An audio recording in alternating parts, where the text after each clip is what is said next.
Good morning, YouTube. How are we doing? Yeah, it's a cold Tuesday morning here, so it is in Ireland, lovely Dublin, countryside Dublin. Yeah, it's not the prettiest time of the year. Well, it is the prettiest time of the year, but it's not the prettiest time in terms of feeling. I can tell you that much. Just literally starting now the day. Hopped up out of bed, got dressed, and literally just going over here now to sort out my morning supplements. Today will be probably a full day of eating and a little bit of the day in the life. A little bit of training going in as well. So yeah, stay along for the ride and enjoy it. But I'm just over here now, and I have my supplements left out for the day. So I'll pop you up here and pop you up if this thing. So bear with me as well, guys. I am still learning my way around the old Osmo. So yeah, I'll just grab over here. You want to follow me? I don't think he wants to. Make sure face tracking is on. Is it detecting me at all? Lovely. We're detected, lads. We're detected. So yeah, if he wants to follow me, I don't know whether he will or not. Yeah, so I'm just getting out a little drop of water and some aloe vera juice. So aloe vera drink, it's a zero sugar one. I always take that. It helps in the morning with the little bit of digestion. If he wants to follow me, yeah. Very sensitive, this boy. Jesus Christ, fucking hell. But yeah, so it always helps with digestion. I like the little bits in it as well. Some people actually don't like that, but anyways, I do, and that's why I mainly drink it, because it has a nice little taste of it. I think it's grape. They have a natural grape flavour in it here. Where is it? Yeah, and then it's just sweetened with sucralose. Jesus, come at me if you want in the comments with all the artificial sweetener bullshit. But anyways, yeah, so basically we're on prep. Prep has officially started, we could say. Calories are still high as well. And basically we're just fucking, we're keeping the calories high. I have bloods at the end of the week, blood test on the 10th, and from that then we'll probably pull the trigger. Connor was saying that we'll probably lower calories down then. So yeah, it's going to be full on, and yeah, stay along for the ride, but I'm looking forward to it. So basically, egg cup every morning. I literally put all my subs into that before I go to bed every night. And yeah, what have we here at all? So we have our omega 3s with vitamin E. It just helps. The vitamin E helps with, you know, your overall liver toxicity, etc. I have 5,000 IUs in vitamin D3 with K2. Always get it with K2, guys. K2 helps the vitamin D3 absorb. We don't get enough of that here in Ireland because the weather is fucking shit, and there's nothing we can do about that. So make sure you're taking that as a supplement, as well as trying to get as much sunlight and as daylight as possible. We have our CoQ10. That just helps with overall and strong antioxidant, as well as apparently helps in the natural aging process. Who knew? Maybe that's why I'm not going grey just yet. But I don't know. I take turmeric with black pepper, and I think the measurement, I take just two. I take 2 capsules of that, and that is 180 milligrams of that, and I think it's 8 milligrams then in total of black pepper that is mixed in with it. This one also has vitamin C in it, and that has 120 milligrams of vitamin C. Look, it's all for health. Who cares? So then we're going on to NAC. That again is for the liver, protects the liver for any of the supplements we're taking, and just make sure that we are healthy, happy, and moving freely at all times. I also, what else have I here? Jesus Christ, of a handful. Now I don't have as fucking bad of a handful as maybe some on this, some of half a pharmacy. But oh yes, P5P was basically vitamin B6. Also, it's good for the last time I got my bloods done, my red blood cells were a little bit low, so that it wasn't too bad. But this brought help to bring it back up. So we went with P5P, got the bloods done again. We're sound, just like taking it, and overall then I take boron as well, and that is as far as I know 6 milligrams. Yes, 6 milligrams because it's 3 milligrams per capsule. and that's just good for overall natural testosterone production as well. I don't know whether there's anything else. After that, then I have nighttime supplements as well, vitamin E. Oh yes, sorry, I have also milk thistle as well, and I take that morning and evening, and then I take ashwagandha, magnesium, zinc, and vitamin E at nighttime along with the milk thistle. So yeah, I'm gonna fucking take down these anyways and start off with a drop of aloe vera juice. So what I'll be doing is take these, get some check-ins done. Good few check-ins are after coming in. Fucking hear some of these. Big shout out to the lads and ladies that take all their fucking supplements at once. I don't think many of them do anymore. I think even some of them that have that many that take the fucking things out of the plastic capsule and put them into a drink and just literally drink it as powder. Fucking lunatics. But anyway, a top tip as well, I learned it from Mark Hudson. He said, lads, if you're taking a large amount of supplements like that, put them all in the gob, look downward and down the hash.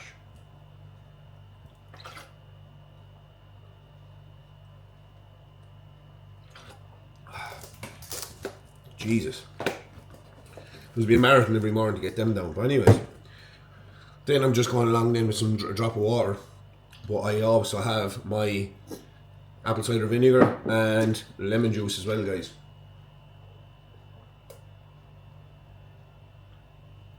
Fucking hell. There's be a marathon of drinking here in the mornings. But look, that's what we do. That's how we do it. And we don't mind. Jeez, I'll have to go for more. I don't even have enough in there. I definitely thought I had a shot left in that, but anyways, that's empty. Luckily I have more. I normally go with 15 mils of apple cider vinegar and 15 mils then lemon juice. But if I can find the apple cider I bought the other day. Yeah. Organic apple cider vinegar, unfiltered with the mother. Aldi's best, lads. Aldi's best. The other one that I got was Life Force. It was on offer in Tesco, I think, with the club card. So yeah, I won't be buying the fucking fancy stuff or the fancy name stuff too often like that.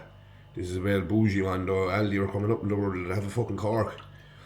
It's the only thing I'll be drinking with a cork, so I will. Ever, actually. I don't actually drink alcohol, guys. I suppose, fun fact about me. I'll probably learn a few bits along the way. But yeah, we keep mashing on and talking rubbish. Hopefully you get some value over it. Hopefully along the way. I just find the apple cider vinegar and yeah, it absolutely is rotten. Doesn't smell the best, but literally shot down the hatch in an egg cup. You can't go wrong. Fucking helps with digestion as well, so it does. And you can actually feel it going down the gut, especially in a fasted state. Don't bother taking this if you're going to take it after eating a meal. So down the hatch. Oh Jesus, it's never easy, lads. Fucking hell. I do sound a little bit stuffy. Thank God I have the nail strips. I'm not sponsored by them or anything like that. I used to have the normal good old Amazon ones, but good old fucking old nails. Jesus, I don't normally talk, you see, when I'm after taking it, so I'm surprised myself here. I'm after taking my breath away. But I take these, I put on these every night, and I have blue light blockers as well from them. They're fucking ideal, because when you're on the computer and you're on the laptop, you're literally just fucking, your eyes are burning out of your head. So yeah, I'm fucking waffling on, but it's true, lads. And I suppose, you know yourselves, when you're vlogging, you just tend to ramble a little bit, but what about it? Sure, it's only a fucking funny bit of crack, like.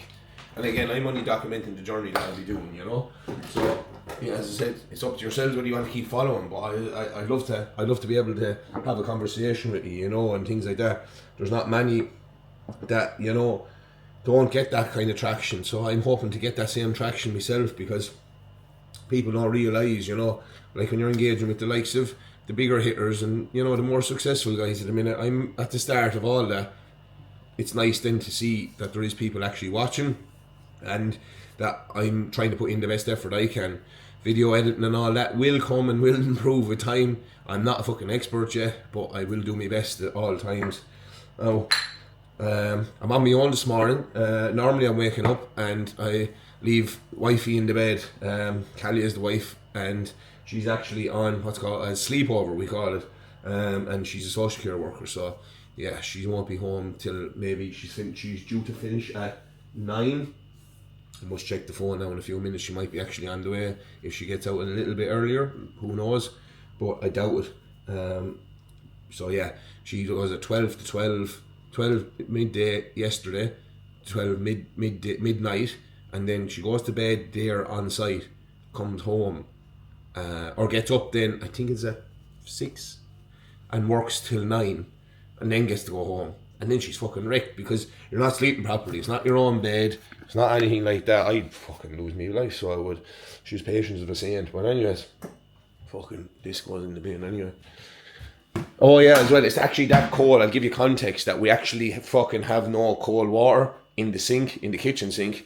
Obviously, whatever's been stored is allowed to trickle in with bathroom. So we have, and it's a pain in the arse. So it is a pain in the arse. But a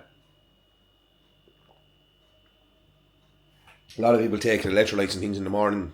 First thing, I just don't have the stomach for the sweetness straight away. See lads cracking open cans of Monster and everything for their pre-workouts. I love a drop of pre-workout, so I do. But I can tell you one thing, I hate the fucking, I hate having a fizzy, I'd hate to have a fizzy drink before having any Monster, right, or having anything like that. I'll put you up there. See, I'm trying to find new places around the place as well, so I am probably losing me now. I'm only fucking picking up that. Well, we're not too bad. It still picks me up. Just there's a good old distance on it, lads, isn't there? It's fucking ideal. Right, guys, we are back. Yeah, let's fucking go for meal 1. Check-ins have been done up to as much as possible. Steps are gone in, and yeah, I'm literally just going to have meal 1 now. Start this face detect. Never does it fucking straight away when I want it. Yeah, I'm feeling a little bit less congested. I fucking blew the nose a few times, so not feeling too bad at all. Let's see, bring this over here. Yeah, so yeah, fucking we'll move in here now and we'll get meal 1 underway. So we will. Lights are on, light is off. That's grand. So yeah, so basically lads, meal 1 is nice and simple. It's a good source of carbs, you know, the usual cream of rice, nothing fucking special, but we have to have it, lads. Cream of rice normally goes in for the first 2 meals, so it does, and just varies because my second cream of rice meal, which is meal 2, that will be basically my pre-workout meal. So meal 1 goes in after we do our steps and check-in and morning routine. So just going to grab a few bits and pieces.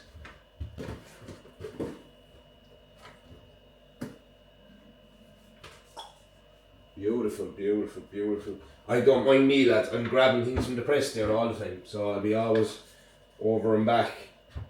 You know yourself now. Get the bits and bobs sorted. Always, lads. Jeez, will you use a whisk when you're making your cream of rice? It's going to benefit you so much better than using a scales. Be handy. Using a spoon or a fork, it's still going to leave it quite clumpy. And again, we don't want clumpy cream of rice because that is fucking disgusting. But yeah, that's the fucking story with that. So we go 100 grams cream of rice. So we are talking.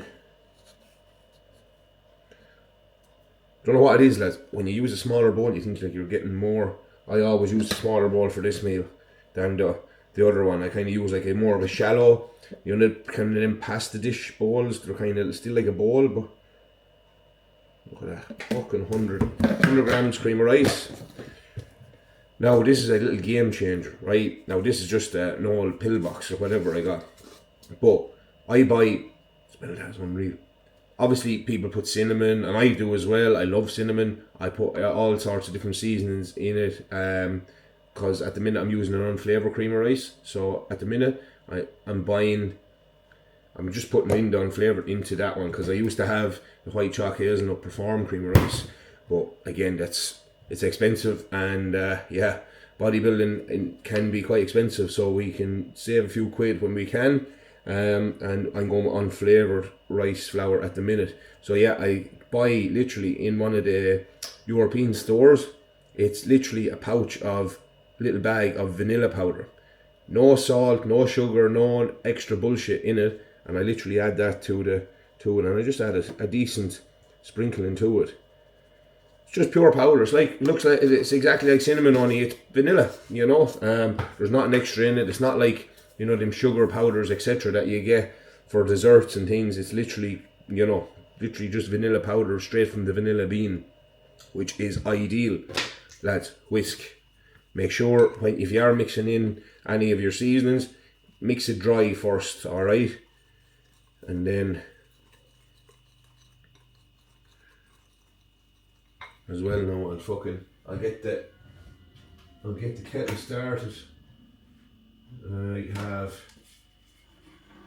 All Nutrition Strong Coffee energy drinks. It's like energy coffee, and I've the salty caramel flavour. It is fucking lethal. Right. I always use the takeaway cup because you never know when you have to go somewhere in a flash, and mind spooning it out, lads. Just literally throw on the kettle and away you go. It's fucking absolutely lift you out of it. So it's about, if you were to use a proper, I only use nearly half a serving, so like a full serving of that is basically your pre-workout, and that's 200 milligrams, you know. Well, some people's pre-workout, put it that way. It's not mine. Mine's a little bit stronger than that. I have a water bottle here because I don't think the cold water is flowing quick enough for me. I'll leave it on there and see if there's a flow. Just a bit better than it was anyway. I'll leave it flowing and see hopefully it doesn't affect the camera too much, but that's a sign of the times when the frost is getting you. Jack Frost. But anyways, we whisk away then. I literally eyeball it, lads. I can't tell you how much water I use. I probably could if I put it on the scales, but I use a different amount every time because the more water you add, the more volume it adds, obviously. But then I always use cold water, right? Cold water, I don't know why, it always seems to make better when we heat it up in the microwave, and it comes out much better at the end product because I give it two whirls in the microwave. Then make sure all this is mixed through, the vanilla powder and the cream of rice. Give it a good whisk, and then lick the fucking whisk. Can't go wrong, boys. Yep. Into the microwave we go 3 minutes, and we go take it out, whisk again, 3 minutes again, back 3 minutes in the microwave again, back out, we add our toppings, boom, that is meal one. So I have a little ramekin here, the little kind of an outer one. Lads, I don't know who's watching this, but if you know your fucking baby spoon when you're whisking and mixing your whey drip or your whey paste or whatever you want to call it, lads, it's completely up to yourselves. See, will that water bottle refill at that pace? I'll leave it in the sink there running. Whey paste wise, I have a load of fucking Perform ones, lads. Do you know what? I think I'll go sticky toffee. Sticky toffee pudding. Can't go fucking wrong, lads. That joke's filling. It's a bit better of a flow on it, lads, than it was yesterday. It was abysmal yesterday. So we have here Perform. It's new enough. Sticky toffee pudding. It is new enough as well in terms of the house here because it's not too much going over, thank God. So 30 grams whey protein powder, and we make that into a nice paste because we'll be topping that, and we'll be topping it with some honey and crunchy almond butter. Obviously, because cream of rice is smooth, I always go crunchy almond butter, or that. Normally I like smooth peanut butter or almond butter, but I'm going crunchy today. And literally I just think it adds a little bit of texture to it because everything else is smooth in that with obviously the honey and the whey paste. So again, you eyeball it, you're making sure that we don't add too fucking much. We can always add more powder if we need to. Again, whey protein is just an easy source, lads, of protein. You know all this. Anyone that's watching this, is probably not watching for education. But again, the likes of that, you'll see a few bits that I will touch on. The likes of, you know, eating your pineapple and things like that. If you eat like a lot of fruit, pineapple is your go-to. For years I didn't eat pineapple. And there's one thing you'll never see me eating, lads, is, I say lads by the way, I say that because I'm covering all sorts. Lads is a very Irish thing to say, covering males and females, so please don't feel targeted. I'm not anti-female, I'm obviously married, so I'm not sexist or anything of the sort. But anyways, when I say lads, it's just a habit. I'm covering everybody, the grand population that wants to watch this. So yeah, make sure that we don't add too much water early on, because obviously it'll just turn into a fucking soup. So we have a nice texture. See, that's like a little bit gloopy, but the key is once we have it at that texture, Jesus Christ, the flavour, that's unreal, into the freezer for a few minutes until it's ready, till it's ready to make, until you're ready to pour it on. Just better get a bit of honey. Yes, I'm coming. Make the coffee, kettle's boiled. Don't make a full cup, just because I don't want too much liquid volume in the body, because I'm eating enough of fucking calories and I drink enough of water. So a couple of sweeteners there as well, if you've seen that, you know. I'll give it a stir here now. Honey, I'm using this one. I use this one soft set, and then for meal 2, because I put it on toast on meal 2, I use like a spreadable one. So normally, actually, because I've put so little water in it, it's actually set quite smooth. So I'll only actually have to put this in for 2 minutes, but normally I make it a little bit more voluminous. Yeah, I'd probably, it's not perfect, but at least it's solid. I hate cream of soup. People are making fucking watery cream of rice, lads. Go away with it. Go away with it. Put this over the table. But yeah, that's the fucking story. What I'll do is, normally that comes out and there's still a little bit of water sitting on the top of it. As you can see, it's set quite nicely. I like it like that, but normally I'm expecting this outcome on the second round. But I'll put it in for 2 minutes, make sure that it is nice and solidified. I suppose that makes it a little bit easier and cuts a little bit of time. Actually, I'll put it in for 90 seconds, so a minute and a half. As I'm doing that, then I will do a little bit of washing up, because I don't know what it is. I don't know whether it's ye or not, but I just can't sit down and enjoy a meal without cleaning up a little bit as I'm waiting for it. I just need to make sure that everything is in order and nice and tidy. I don't know why. I don't, probably because I'm fucking a bit of an Egypt, but look at that's the work phone, lads. You have to make sure we're keeping on top of clients' inquiries and check-ins and whatnot. But yeah, literally now you'll see now. What's that? 45 seconds left, and I'll be adding some honey. So 30 grams honey, 30 grams almond butter in this case, and we'll be chowing down in 100 grams cream of rice. And the whey drip as well, the whey paste. Whey drip, whey paste, everyone has a different name for it. I think there's a few even calling it, what was it? What David Massey call it again? Massey, big shout out to you, man. Do follow you. You might drop me a message back someday. You'll fucking make a couple of attempts to train with you. But yeah. Yeah, that's the story with that. What does he call it?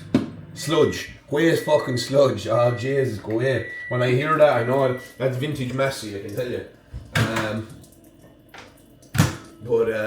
Yeah, so it's definitely nice and solid now. As we can see, you can literally turn the bowl upside down. So actually, when I put my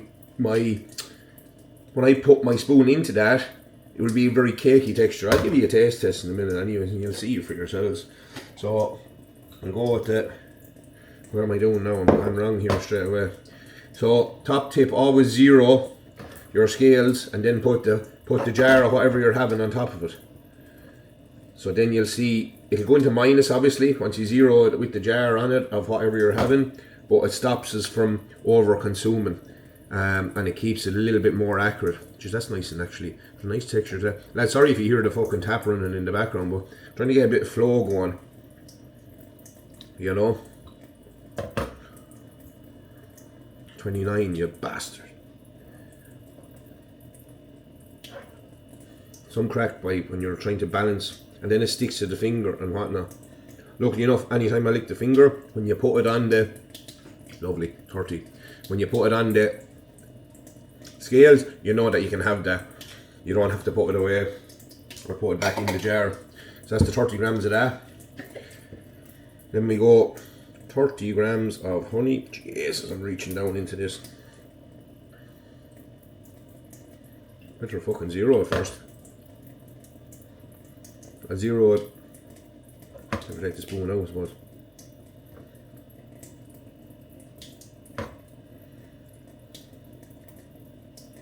Zero, zero, zero, come on.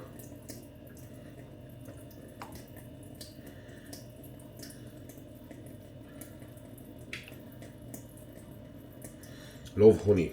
It's a great fucking, I have a sweet tooth anyway, so it kind of helps keep that at bay, especially with the likes of fruit and stuff. I eat apples and whatnot, but you'll never see me carbohydrate sources. You'll never see me eating potatoes. Literally, you won't see me in the toilet for multiple days. I don't know why, because I was fucking reared on them. Good old Ireland here. But I think the body is just adjusted and is like, you have enough of spuds. Mammy gave you enough over the years. Take a break, child. See, all these leeks are free because well, you think they're free. They're still part of your 30 gram portion because you're taken from the fucking portion. Jesus, will you give me 5? Beautiful.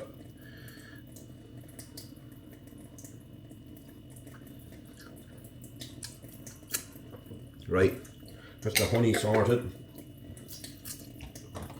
Put the scales away. Put things away as you're going, lads. You have to. Just hit miss.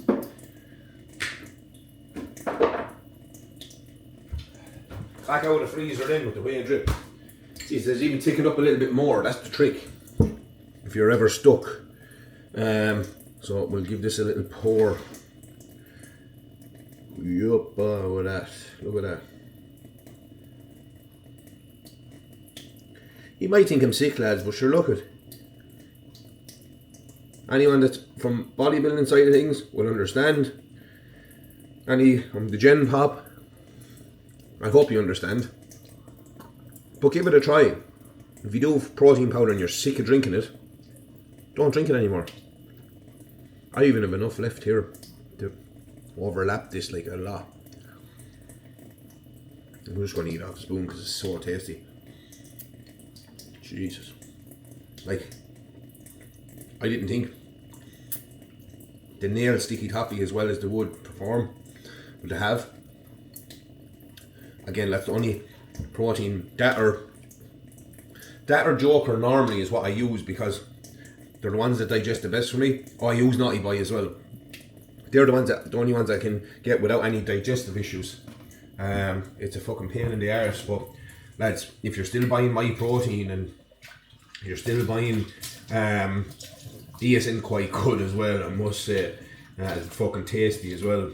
But if you're still buying my protein or Optimum Nutrition, that fucking gold standard horseshit, or any of that mass produced Gen Pop fucking my protein, you need to stop, lads, because unless they start doing the redesign and they start becoming more conscious about what they're putting in, but there's just so many products in it, there's so many ingredients. There's a good few ingredients in the Perform, but it sits well, and I've had a few clients transition over to it on my recommendation as well, and they've literally had no issues either. Lads, pardon me, but the man has to blow his nose because I don't think he want me looking like a child with a runny nose going around the place. I'll turn that off now and give it a few minutes. So I'll always have a drop of water as well with the coffee. Pull out the chair. Get the phone in place. And I'll set up my YouTube and I'll watch this, but I'll give you a taste test first. As you can see, lads, I'm going to try and bring it up here. You can't really see it, but know that it's gorgeous. I have it sectioned, so honey, whey paste, and almond butter. I'll try and flip this again. We're venturing into the unknowns now. We're recentering the gimbal here. There's no tracking going on there, lads. That's outside. There we go. Whoa, look at that. Again, the honey was much more separated, but it's gone a bit runny. But you see, obviously the thickness of the almond butter is making that nice and steady.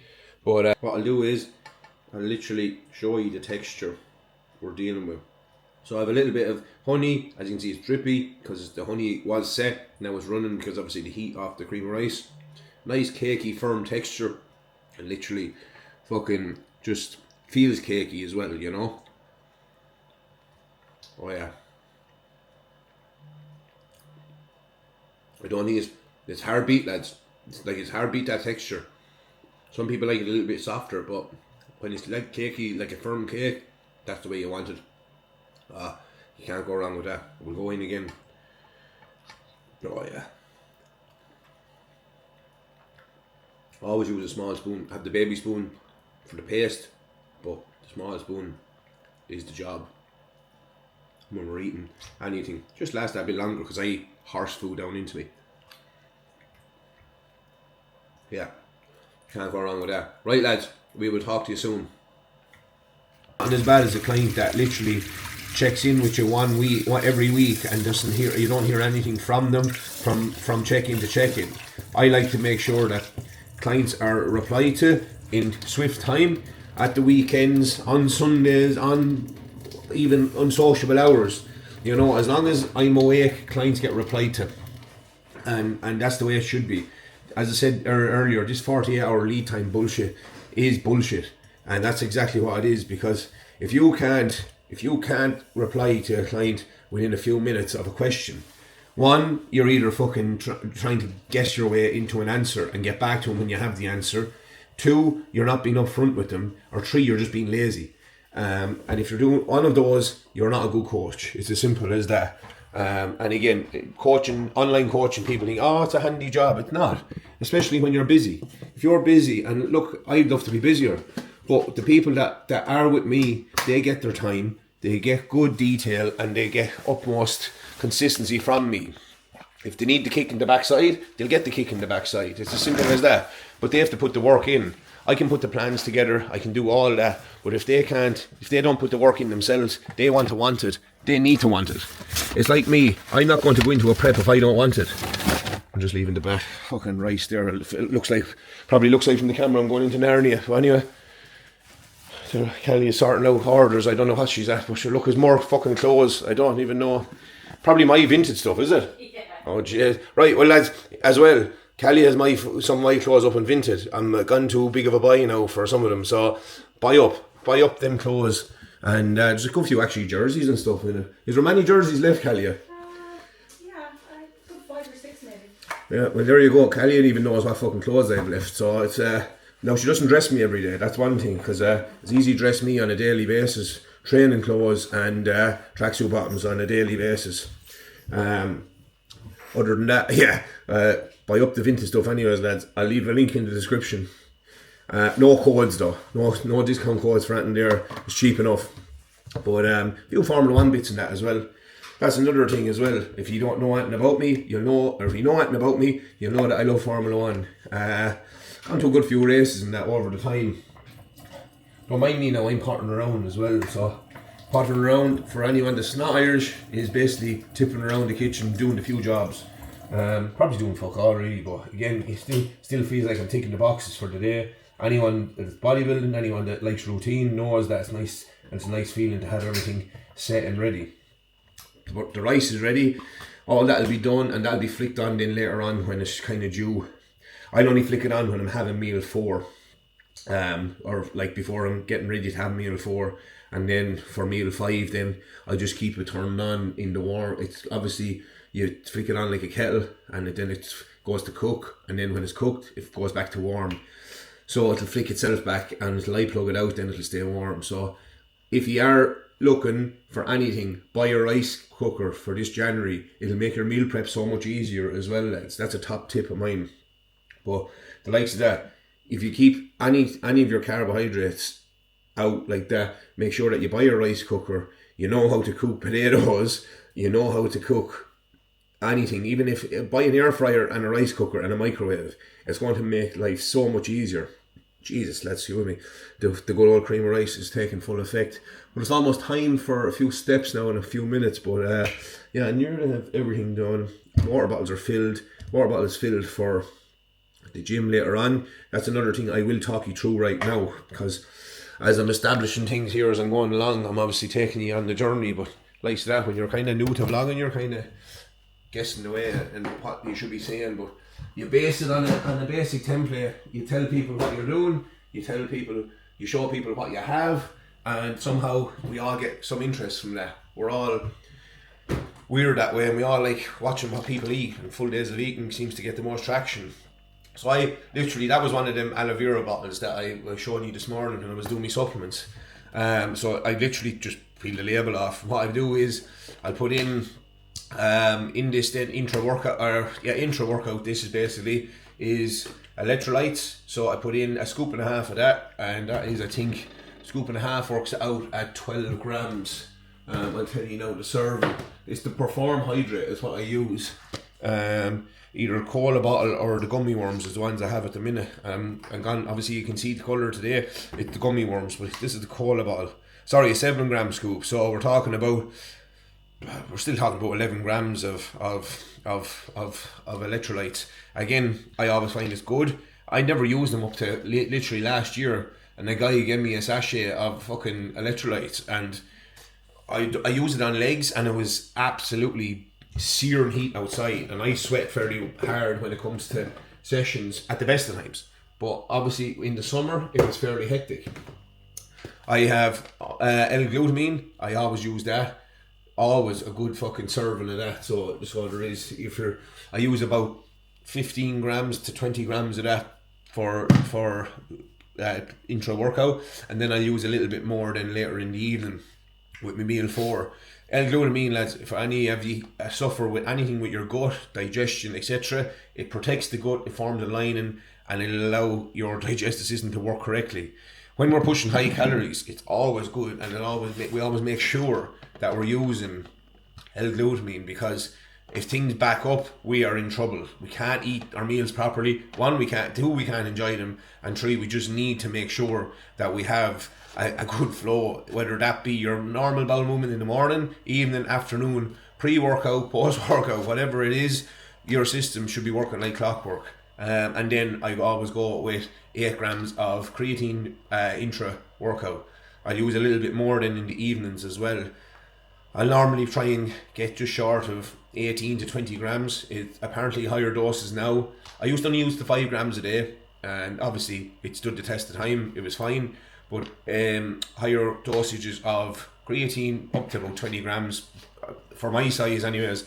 I'm still 89 kilos, so maybe for the guys that are over the 100 plus kilo mark, maybe some more creatine would be advised, because there's more of you. But I always use them, and I literally fucking what's that? That'd be a litre of water, I suppose. I don't know what it says on the label anyways. Fucking looking like a bit of an idiot. A litre and a half actually, 1.5 litres. So I'll have that, and I'll probably, there'll be probably 0.3 of a litre left of that at the end of the workout, and normally I'll kind of sip on that then just before I have post-workout meal. But yeah, that is basically what I'm having there. I will get the few bits ready. So in the fridge I have bits and bobs pre-made. So this is basically my post-workout. I always make my post-workout and my meal 4. Hello, is this fucking tracking me? It is. It wasn't a minute ago. So I always have this post-workout, and then I prepare that at the start of the week. Again, it's literally Rice Krispies and Weetabix and dates, so it's not going to go off. It's not anything that's and once you cook things as well, you'll always be dead safe once you have a good enough fridge that keeps it. But basically what's in this is post-workout, it's mainly carbs, and then I'll have Granny Smith apple, always a Granny Smith. Get away from me with Golden Delicious, or get away from me with your fucking Pink Ladies. You can have them if you want. There's fuck all difference. I think like 3 or 4 calories in the difference, and maybe 1 to 1.5 grams of carbs in the difference. But that's the plan with that. So there's, at the minute, because calories are high, this always stays the same. Foods always stay the same for me. Just the amounts vary depending on the time of the year we're at, in terms of, are we bulking, are we cutting, are we prepping for a show now in this case. So this, as I said, will probably be one of the last videos before I start reducing down and tapering down the calories for in-depth in prep after the Bloods on Saturday. But I'm rambling now. So Granny Smith apple, one medium or large, whatever. I just buy the 6-pack.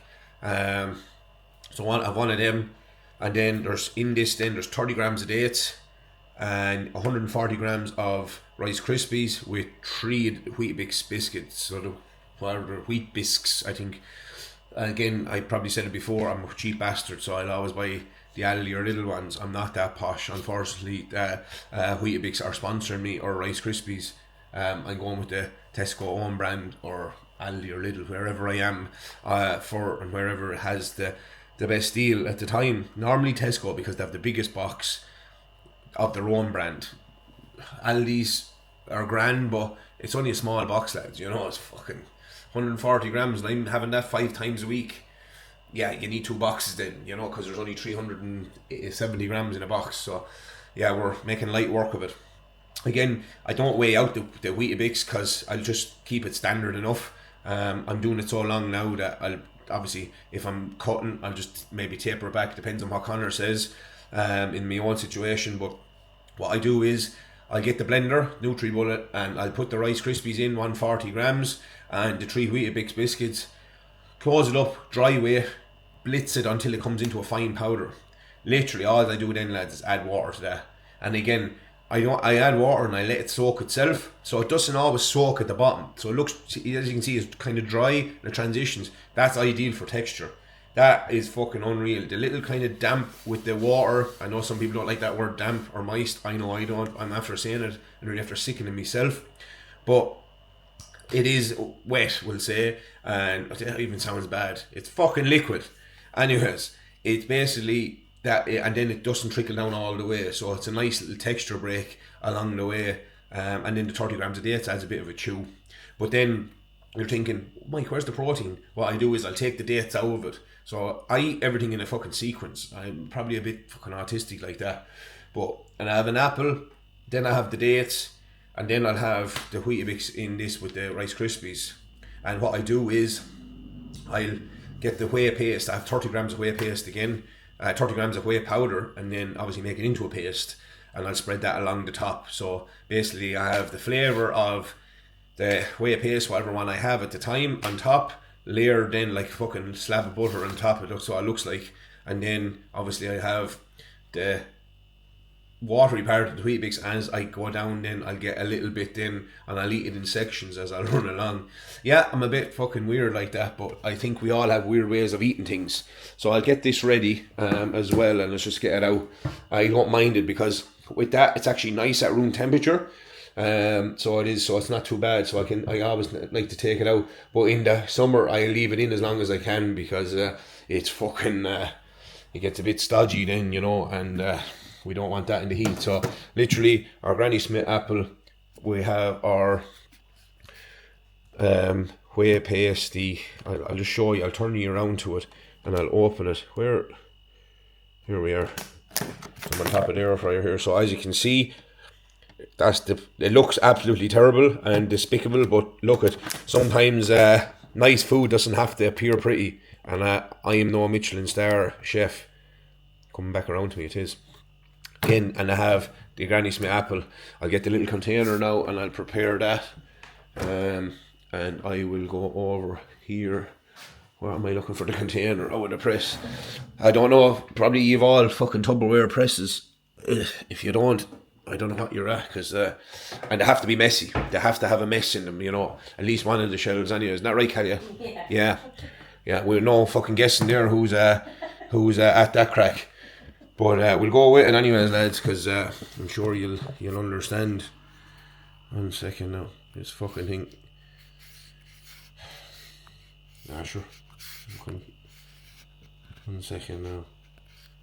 It doesn't like detecting my head half the time, and I don't know why, because it's easy enough spotting that, especially with a big blue stripe going across the nostrils. Anyway, 30 grams. I'm after letting the scale over there.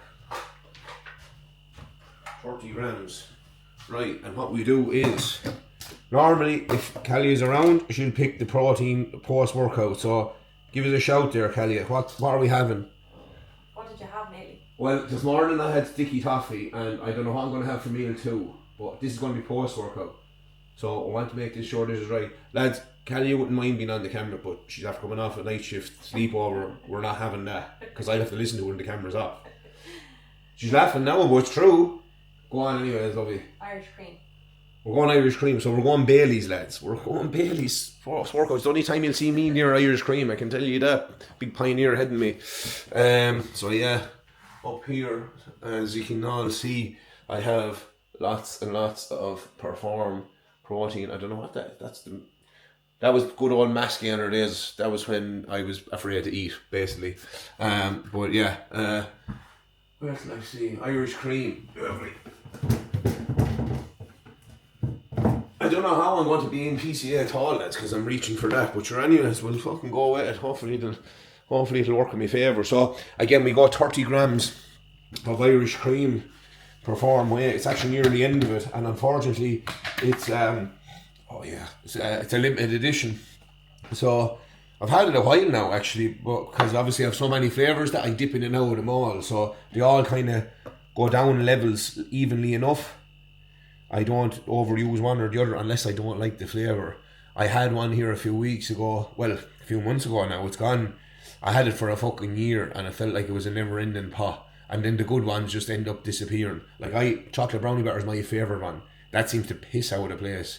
Because I know Callie doesn't have it, so I'm fucking eating it. I'm picking it all the time because I'm biased with it. But yeah, that's the story with that. But yeah, I had apple strudel and I just hated it. Oh Jesus Christ, I just used it up. But it felt like I was using it every day, and there was more coming into it. I don't know what was going on. Maybe it's all in my head. But 30 grams of that, and that is our post-workout meal sorted. What I do is, normally I will, if Callie is off, we'll meet for coffee afterwards. There's a Costa not too far away from us. I have post-workout meal there. Any shopping that needs to be done and topped up, I do all that as well with herself. Or else, if I'm on my own, I'll still do the same routine. I'll be just a coffee on my own, unfortunately, in the Costa. But it's nice just to, when you're out, when you're working from home and things like that, it's nice to get out. And then you're in the gym environment after training. It's nice to just get out and have a coffee afterwards. I always look forward to a coffee after my training session, as well. So yeah, it's all good and it's all going well. Now to try and hold on to you here, I might as well just put you down here and pop this back up. As you can see, lads, it's fairly light because I'm able to dangle it. I'd say there's only, let's tell you actually, there's only about, I'd say there's 60 grams, maybe 50 grams, there's not even a full serving. I have 20 grams in the Ninja Creamy now and again, so I'm rested, so I'll probably have that. If it's 50 grams, I'll probably have that in the post-workout, or in the creamy, because it's 20 grams protein powder in that. You'll see that another day, and I'll give you a little tutorial on how to make the best Ninja Creamy. If you don't have a Ninja Creamy, get one. I suppose I did tell you just to get an air fryer and microwave and rice cooker, but I'm telling you to buy more fucking gadgets now. Buy an Osmo as well, sure, while you're at it. I'm saying all this, and these were all bought for me for Christmas, you know. The fucking, yeah, Santa Claus. Santa Claus is great. Now you wonder why I'm probably after marrying her, but no, it's I do love her, so it's okay. But you know, no, the Ninja Creamy is a fucking smashing machine, especially when you're on prep. It just makes voluminous ice cream, and who doesn't want calorie controlled texture ice cream that is just going to fucking feel good and taste good? Because the likes of nowadays, you have the protein powders and they're all fucking decent flavours. I always add a few flavour drops as well. I don't know, is there any up in Cali Express? No. I only have salted caramel and vanilla at the minute. I had coconut. I have coconut as well, actually. I have 3. But I had cherry there a couple of days ago. And Callie doesn't like that one, so I have to eat that one. Yeah, things are just left around the place when Callie doesn't like it. But I know that. I just hoover them up then after. She knows I hoover them, so that's the fucking jazz with that. Again, there's not really much else. That's my morning basically. And again, I'll go for steps now. I'll do another 25 minutes, but I'll do it at a bit harder of a pace. I can't be talking to you when I'm doing that because I like to watch something, probably another bodybuilder eating food and probably the same foods he's eaten the last time I watched his vlog, or she has watched. I've watched her vlog, whatever the case may be. But right, we are back. Yeah, I think. Yeah, perfect. We are back, and so steps have been done. This is still detecting me. Why is it struggling to detect my big head? Anyway, we're back. So time for meal number 2, and it is cream of rice, a little bit of bread, whey paste, some honey, some frozen fruit. But we'll see it all constructed together in a few minutes. Jeez, I better get the scales.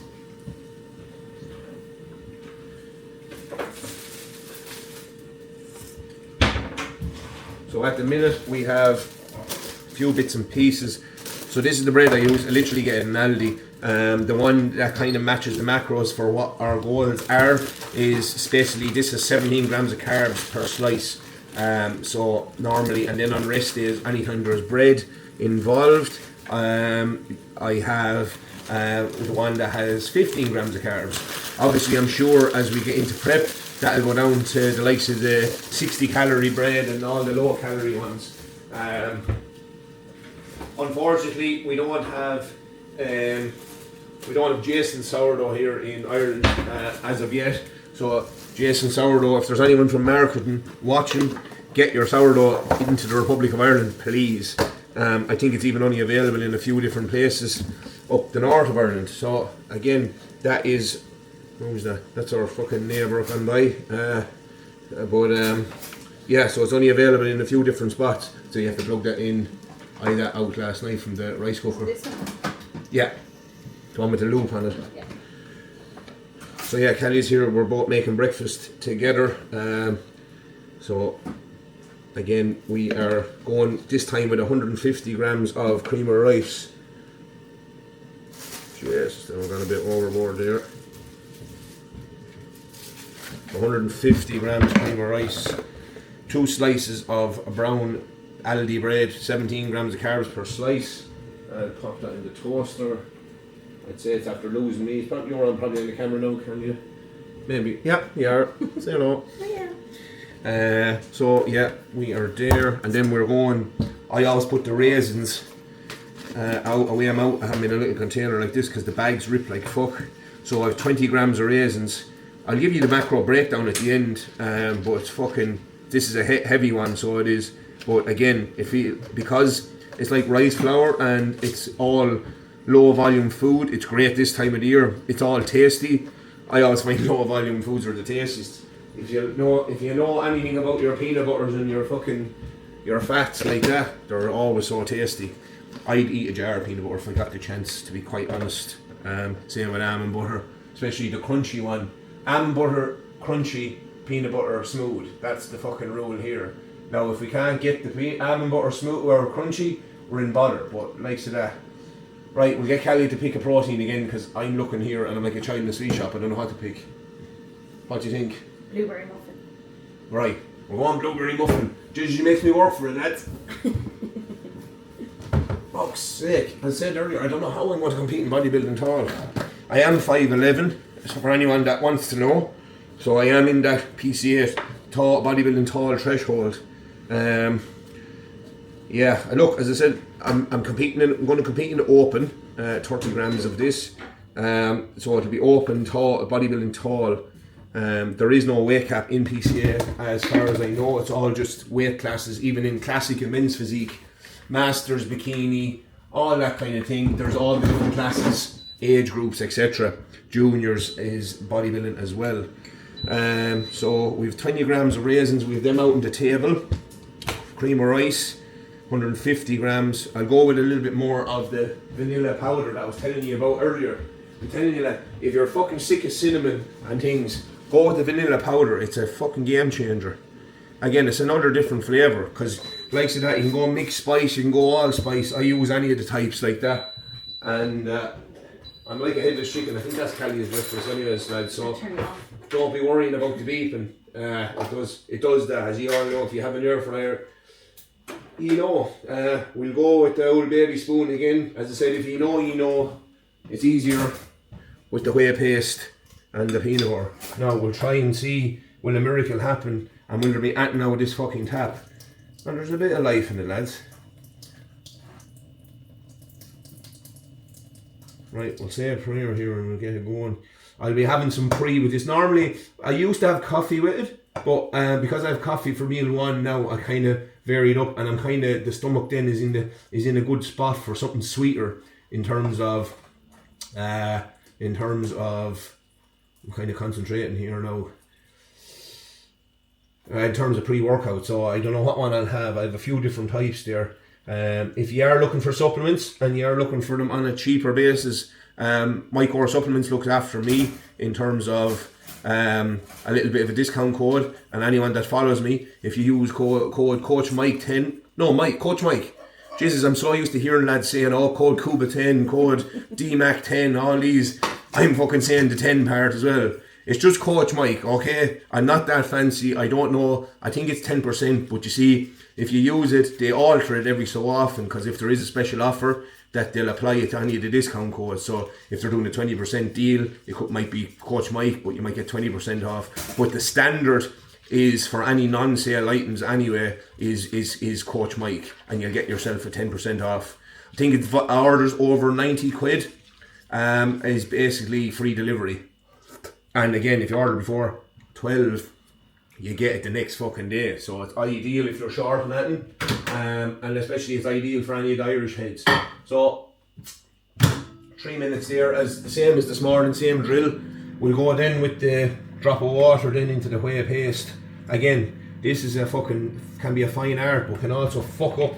Jeez, I think I fucked it.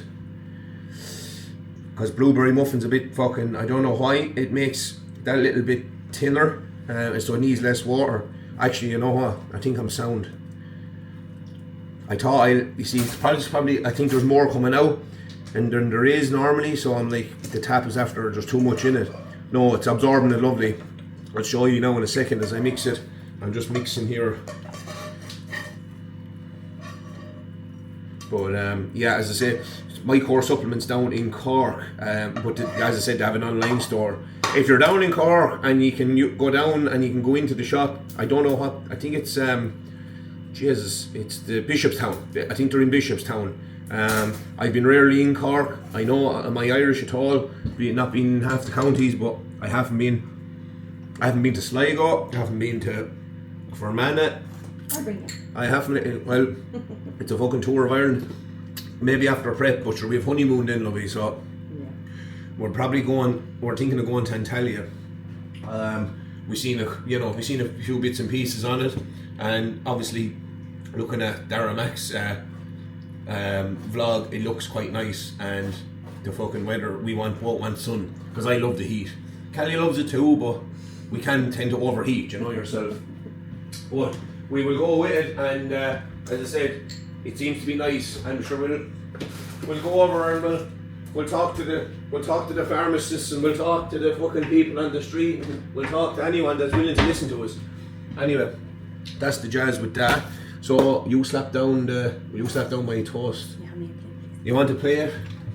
Lads, I'm telling you, should be on the camera later. Relax, will you? I know you're all meant to see it. No, we'll give you the red plate, lovey. Thank you. Almost as red as me now. The heating here is but you go outside and it's Baltic, lads. What else have I to do? I have everything else laid out. I'll just get out the honey and stuff now. Would you believe this is a Jean-Paul Gaultier fucking container, right? But I put the flavour drops into it because they have a habit of leaking.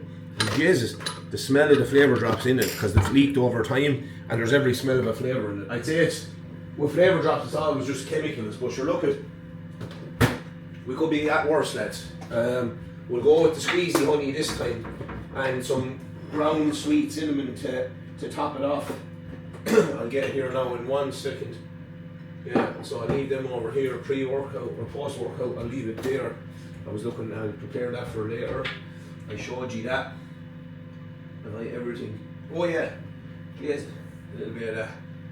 So I don't know whether many want to use it or not because of the artificial sweeteners and all that, but 0 calorie, it's fucking ideal on prep because it's this little sweetness, and again, it's literally 4 calories per 100 mil. You're not using 100 mil of that, otherwise you will shit yourself, I can promise you that. I haven't shot myself with it, just letting you know, but you will, oh jeez, not for spilling it, fuck. I will advise you not to overdo it. So I put in a few flavour drops this time.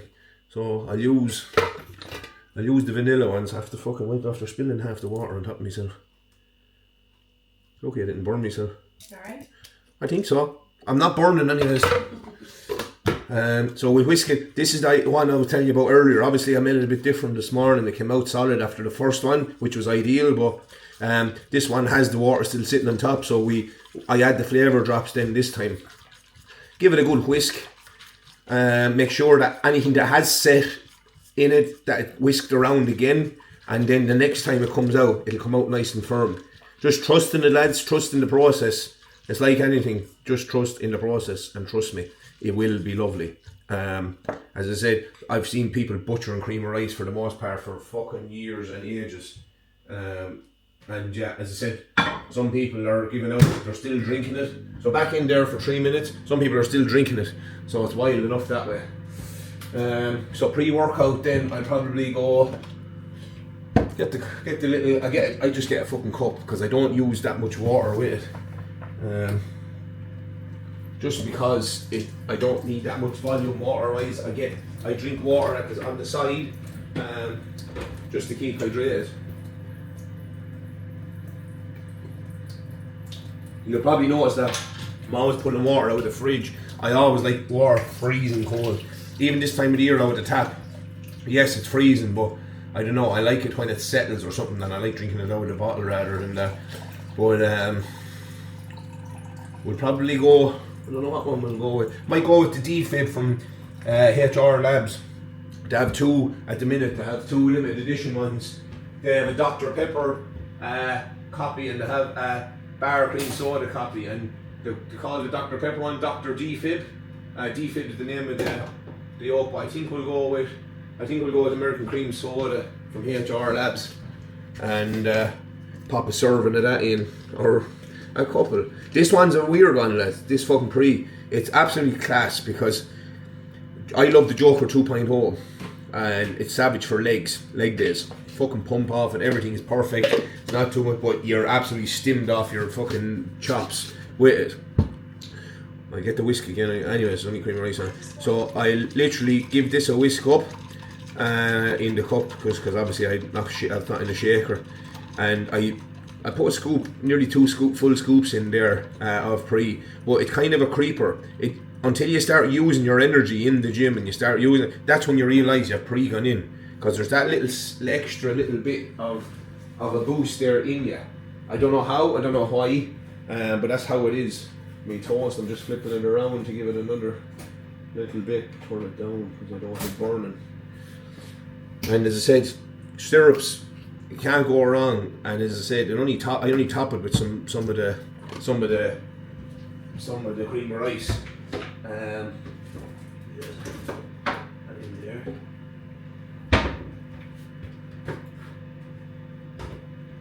And then some frozen fruit. So I'll be going 100 grams of frozen fruit. So the 4-berry medley one, I use 2 different types of frozen fruit. I use the Black Forest fruits at night time for my evening meal, one of my evening meals, and then I use the 4-berry medley one during the day because it has a cheeky couple of strawberries in it. And I like it raw.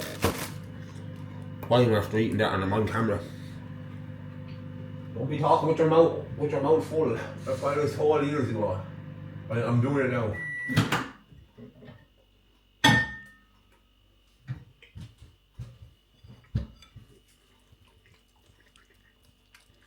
I could do it another minute, so I'll give it a whirl. It's just to set the top of it, lads. It's fucking 80% there anyways. This swirl in the microwave will do it good.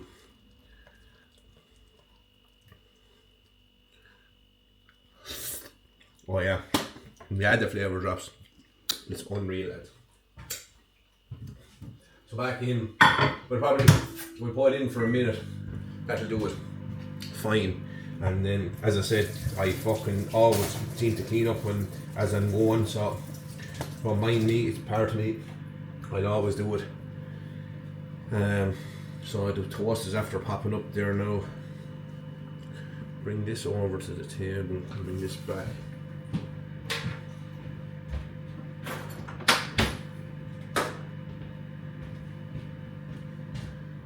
So toast is ready, and I'll bring that over in a minute. I'm going to what I do is I put the slice of toast on the scales.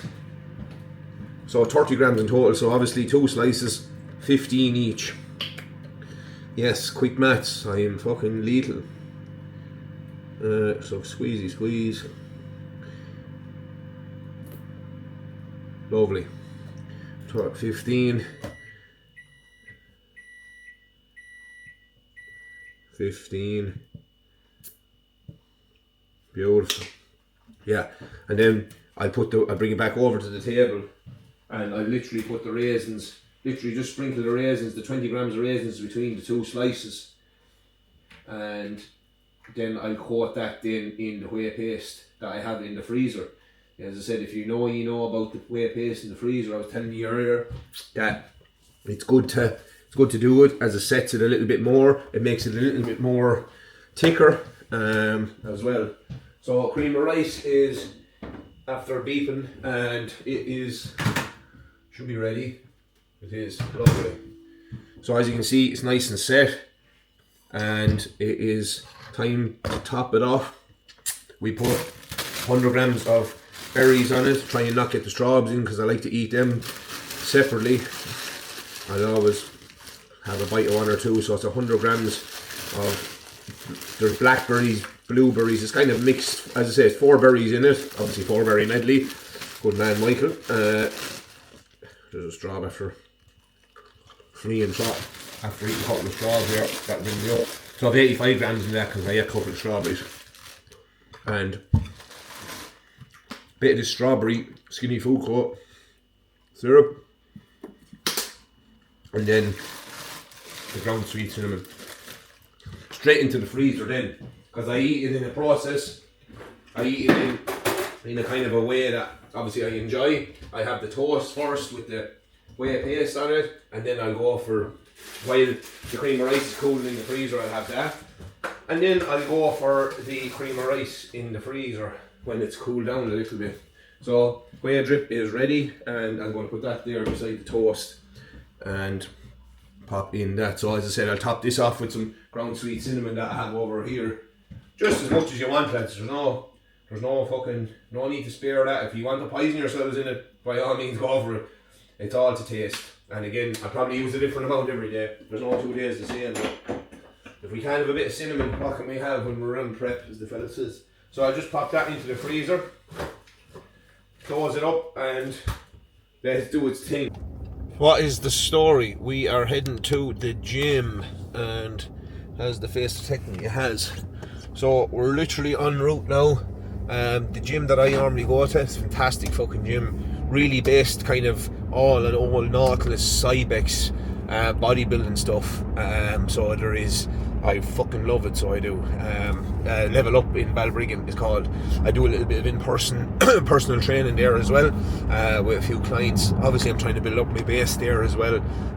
It's not easy sometimes when you're doing a little bit of freelancing and things like that.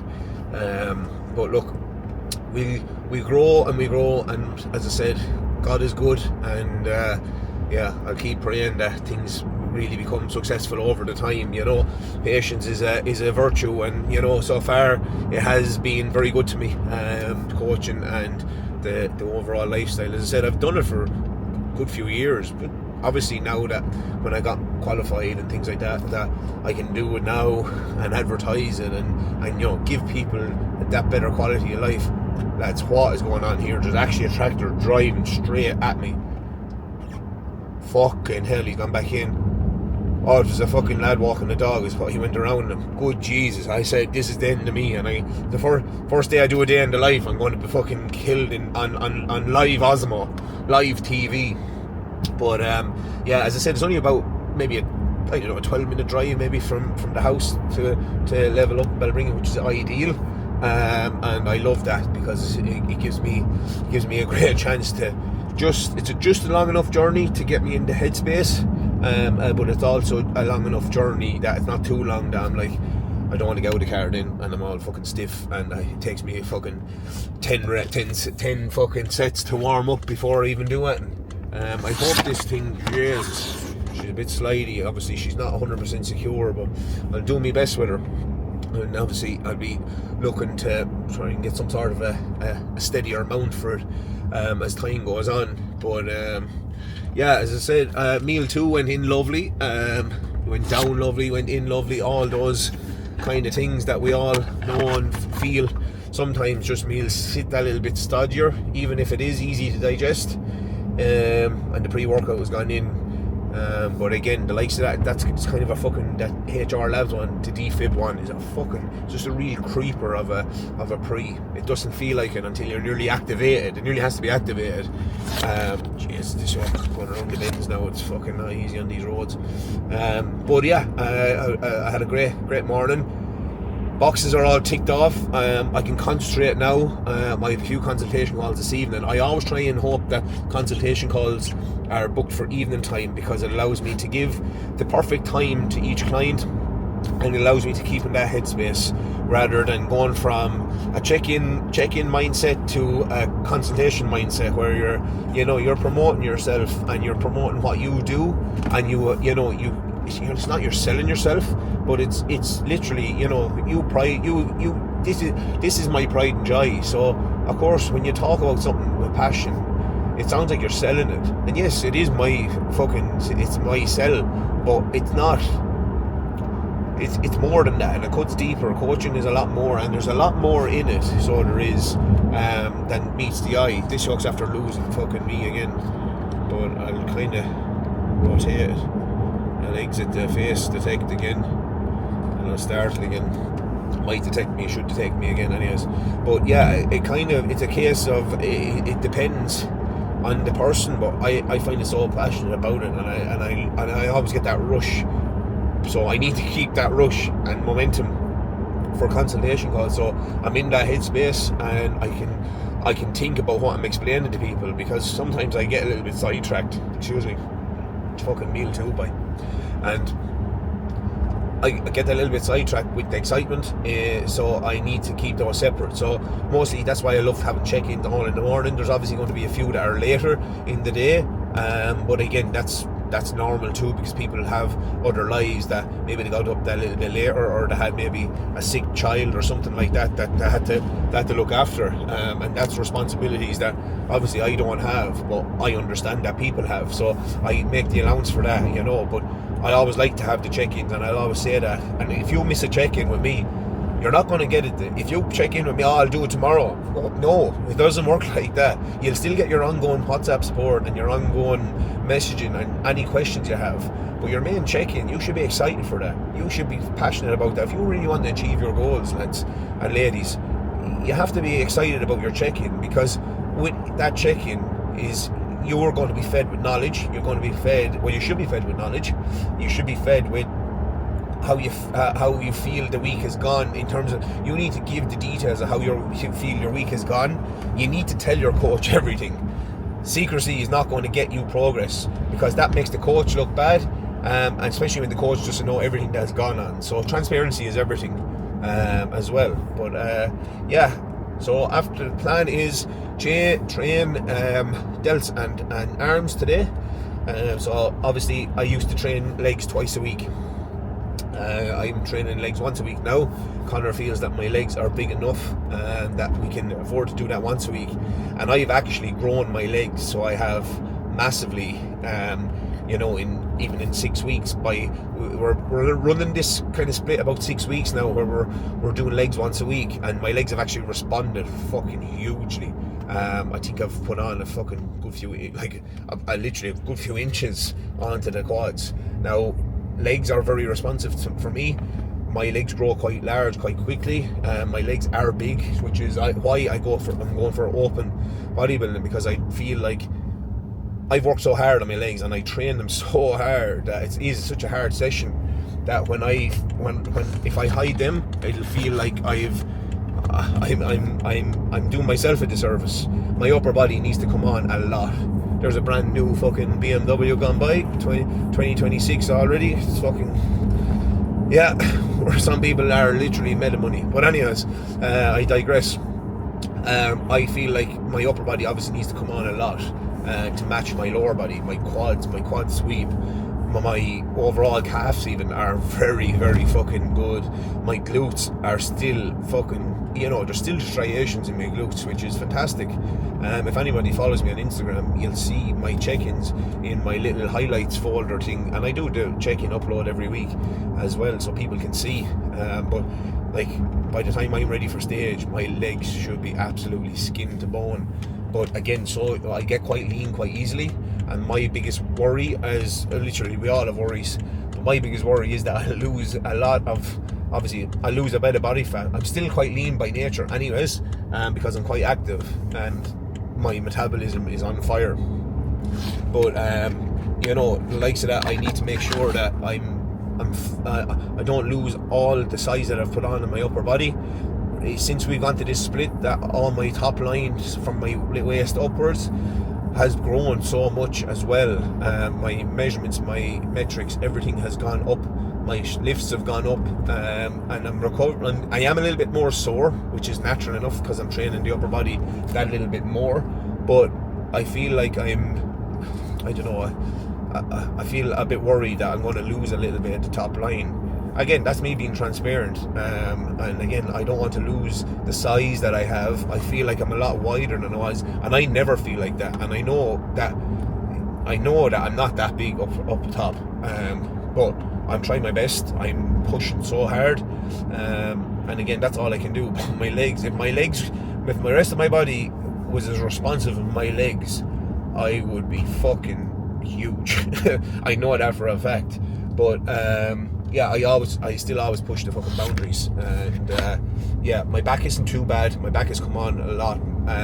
My arms have, my shoulders, my chest would be probably the slowest body part for me to actually respond, unfortunately, because that obviously is a big portion of your posing as well. Your front poses, your front double bicep, and even your front lat spread, but my lats aren't too bad now. They were a little bit smaller, and if I can just sort out that little bit of a restriction I have on my left side, I'd be sorted, because that would open me out even a little bit more in my back shot as well, on the back lat spread as well. But I'm getting there, and again, I just keep practicing it, and again, pause and practice and things like that. Connor is giving me feedback as well, so I can't complain there. But it's an ongoing process. I'm just coming up here now to the gym yard, so it's ideal. I always train around this time. The time is 12:35, and as I said, I love training at this time. I always notice that there's a lot of coaches in here at this time as well. There's a good few that I see on a regular basis.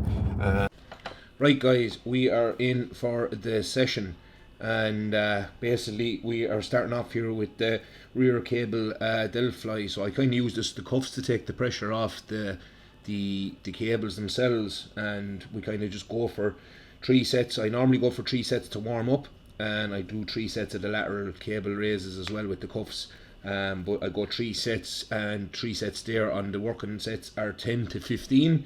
Kind of rest in between for like 2 minutes between, and we just literally get on with it. Then as we pull back, we just get a nice contraction on the rear delts. My rear delts would probably be a weak point of mine. I've only really started training them deeply the last year or so they are a little bit behind compared to the rest of my back. I would say my back wouldn't be the strongest body part of me anyways. Sometimes I find it hard to actually connect with it, but we go for 3 sets there on 10 to 15 reps. Then we are in then for literally cable cable raises on the cable machine, and we go 3 sets there with 10 to 15 reps as well. So I kind of superset between these. You can probably see it on the Cybex Bravo cable machine, and you can probably see I'm holding on to a handle. The handle is just there for a form of leverage. It just makes me feel like I'm actually holding the handle doing the lateral raise, but that just gives me a little bit more stability and makes me feel that little bit stronger.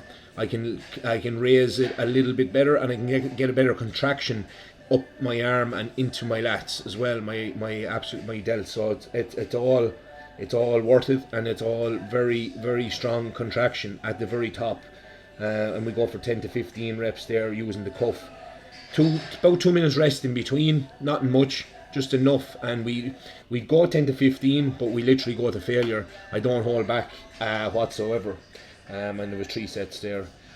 After that, then we absolutely go full send on the heavy stuff, and we're going the Smith machine shoulder press on the Cybex Smith, which is an absolute fucking beast of a Smith machine. So smooth, so easy work with, and it just feels right. You don't feel like your hands can be too wide on it. You don't feel like you're going to get trapped under it, and it feels like it's so easy rack and unrack as well. And I just go here until failure. We have 2 working sets, so we have a rep range which is a little bit heavier from 5 to 8, and then the second set then is 8 to 12. Well, and then we have a little back off set, but I don't kill myself on any back off sets. Normally it's mainly just basically a real back off. So I'm actually distracting myself even looking at this, but yeah, it was not a bad set, and I was up 1.25 kilos there. Dumbbell seated shoulder press then with the parallel grip. We're going there with the Nautilus shoulder press machine. Obviously it's multifunction, and we can go, the hands pronated as well, so we can go with 2 different options. 2 sets here again. Really just absolutely fucking really develop the front delts as well. Now my front delts aren't too bad because I had a poor technique before with bench pressing, and my delts were relatively strong, and it nearly almost overtook my chest in terms of the strength, and I had poor technique. But same again, 2 working sets, 5 to 8 and 8 to 12, keeping it simple. But it's just full hard work, and there's no reps left on the table. Especially now in an off season, just as we come up to the end of prep, we want to milk everything out of it. Then it's just basically a line cable crucifix, 2 sets here again, and a 3rd set then just as a back off set. But I do the 3rd set with a lot higher reps and a lot lighter weight. So it's 2 working sets, relatively heavy, with 12 to 15 and then 15 to 20 for the second working set. Again, this one is actually only really incorporated into my training sessions recently enough. Connor decided to put them in, and it's been fucking amazing because I really feel it on the delts and around the shoulders. It's completely different, as I can tend to start swinging with poor technique if I have dumbbells in my hands and just fucking doing raises and side lateral raises with them, and even alternating. I tend to use momentum too much, so this keeps me nice and tight, especially on the bench, and just fucking absolutely murder it, and go fully to failure again. Using obviously the hard body cuffs there, and they're very, very comfortable. I can't complain with them because they're the only ones that will actually keep me within my limits, and I can adjust them fairly easily as well. After that, then we're literally going to to incline dumbbell curls. So I will literally curl the 2 of them together. He has it down, Connor has, on this as alternating, but I can get much more of a squeeze and contraction if I use them unilaterally. So I use them together, and then I will go to absolute failure on this. So I'll get to about maybe 9 to 10 reps here, and I'll do that for 2 working sets. But normally the hardest part of these is actually literally that starting point, right down where the fucking bicep is fully in the stretch position, and it's that initial starting point that I actually enjoy. When I get to the top, the contraction is fucking fantastic, but I really struggle after that. So I do, on the way back down, trying to control them. As you can see here, I'm having great fun, and my faces tell all. And that's all you need to know, is how tough they are.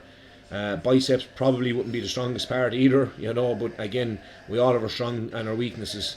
But I'm trying to upgrade the top line as best I can to bring them along with the legs. We're into the Nautilus preacher curl then. I love this preacher curl. It's so comfortable. It doesn't hurt my wrists.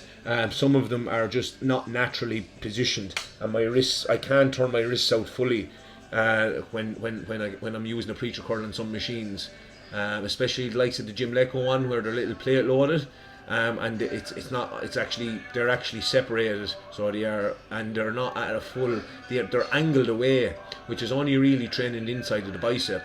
But again, it's, what are we going here? It is 3 sets, and it's 10 to 15 reps, basically to failure. So I'll always try and get in within that range, guys. If you can at all, it's the best thing you can do.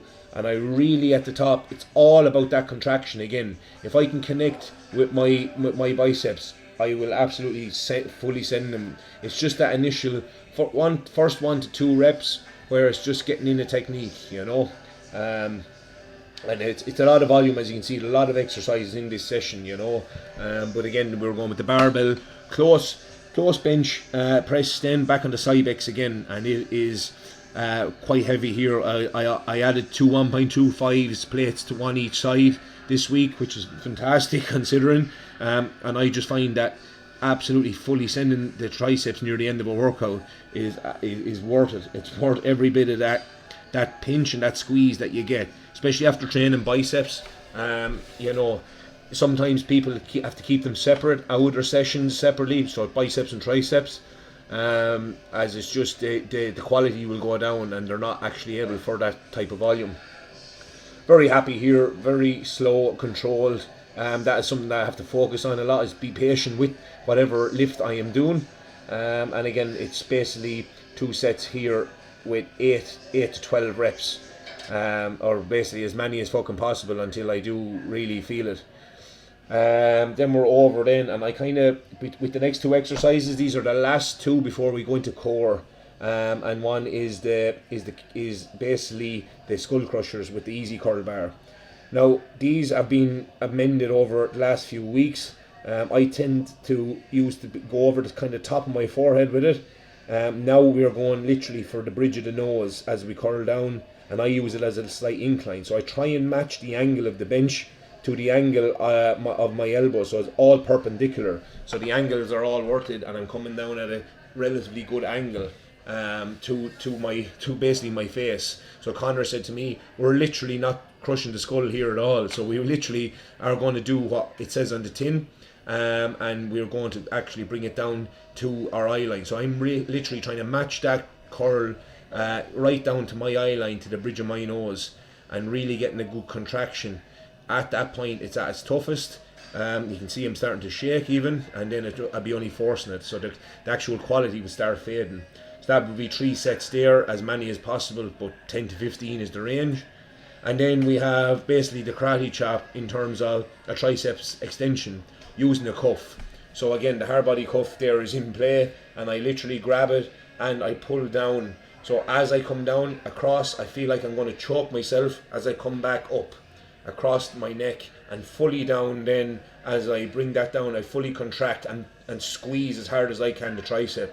At that stage, I'm not nearly too far away from nearly feeling like a cramp, no matter how much electrolytes and sodium may be in the system. It is a full squeeze, and it's quite painful, but again, it's worth it. You can feel the muscle breakdown, and again, it's just attacking that tricep each time.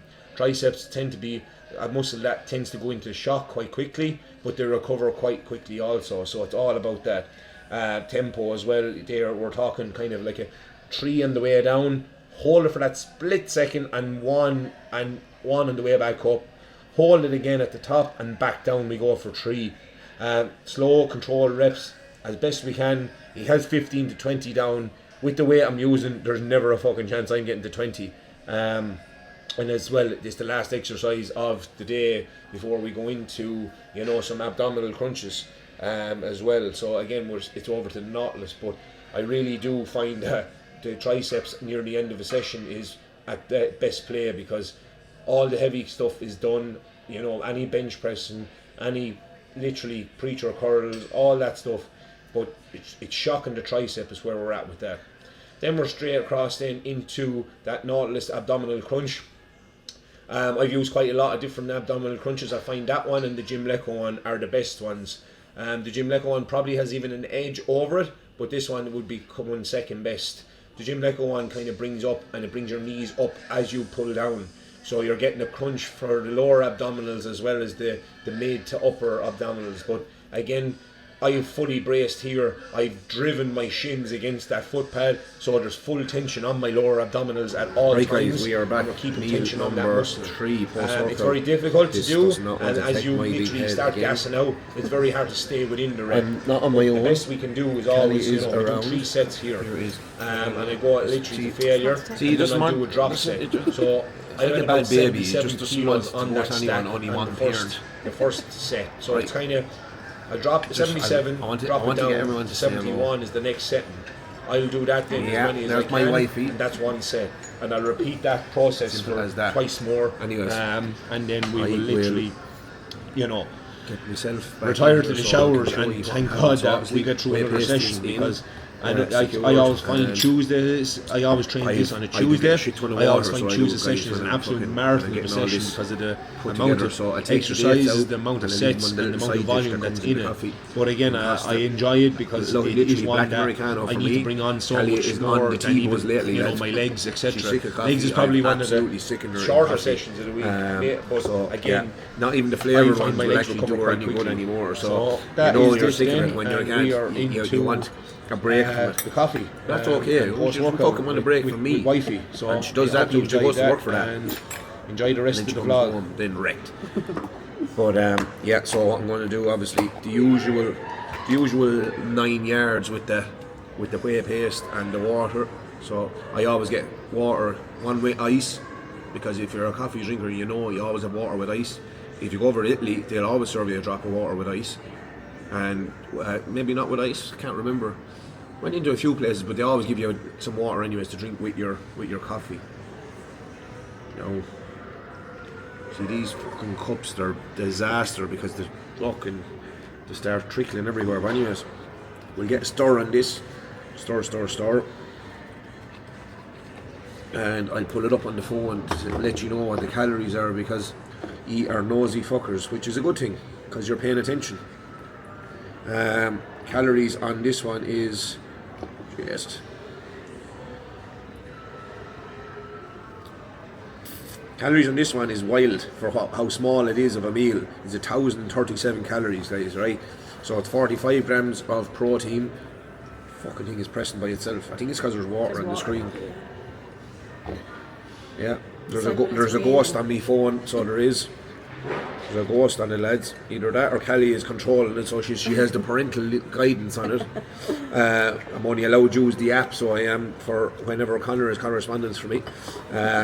Lucky I have a work phone. Do you just know about that, lads? No, she does. But anyway, so 203 grams of carbs, guys, and literally 2 grams of fat. 1,037 calories, and there's only 2 grams of fat. Where are we going with things? But anyways, so I have 30 grams of dates, one medium, one Granny Smith apple. Yeah, I don't know, medium. It's medium in my hand, even though I have a small hand. But 30 grams of date, 30 grams of whey protein made into a paste, and 3 Weetabix biscuits. And we, as I told you this morning, I blend them up in the blender with 140 grams of Rice Krispies. Rice Krispies is so good, so low in sugar, so high in carbs, easy eat, and literally just something different texture wise as well. And again, I get the water dripping down. Sorry, still a bit nasally and whatnot, but sorry if my voice is going.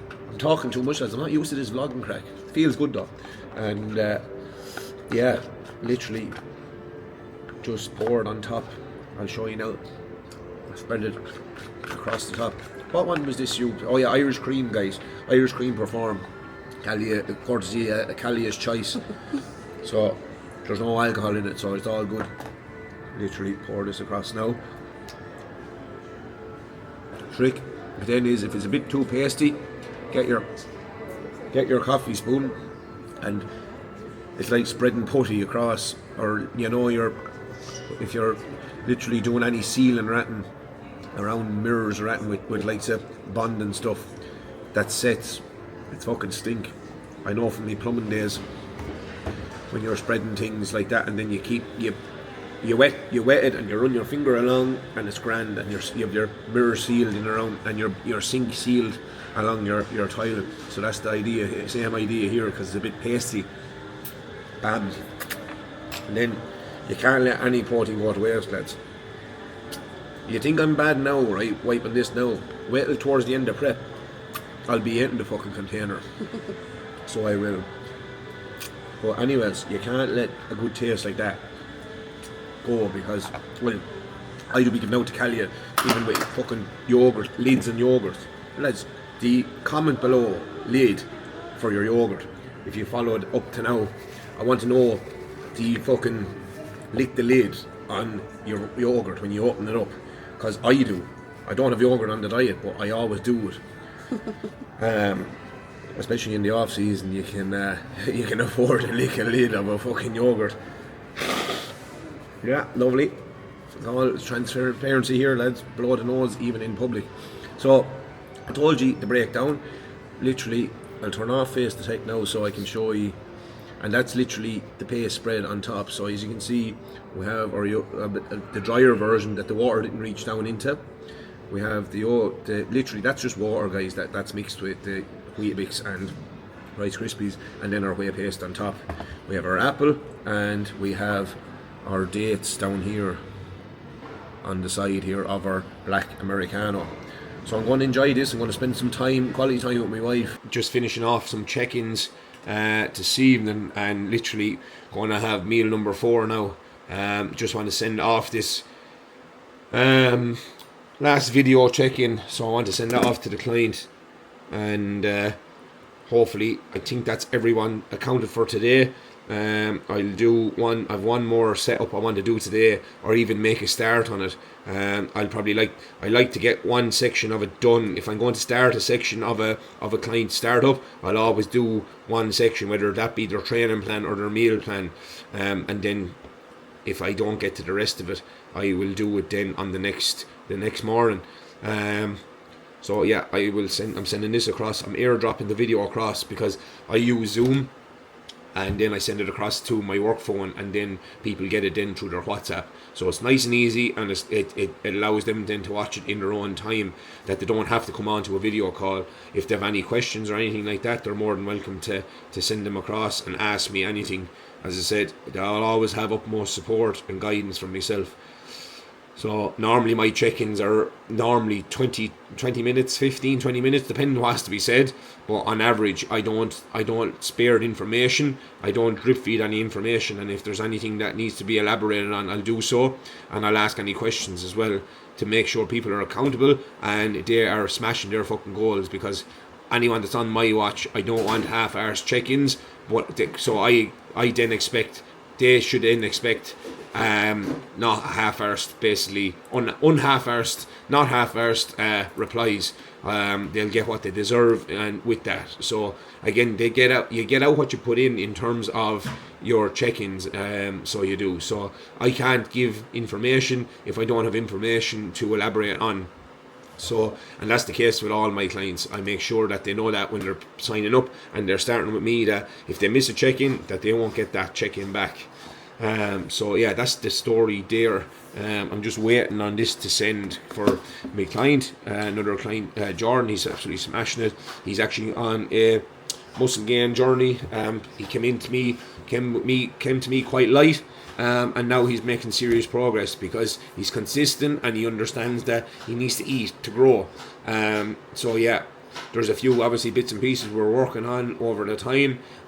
We want to make sure he gets his bloods done as well, just to make sure that all our levels are operating at a good level. And then obviously a healthy body is a responsive body. So any changes that we make, it will be indicative then of his journey and will show in his physique, which it is already doing.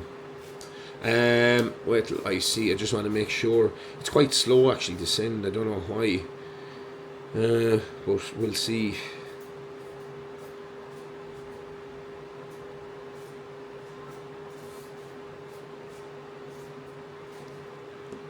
Right, we'll go in here and find him.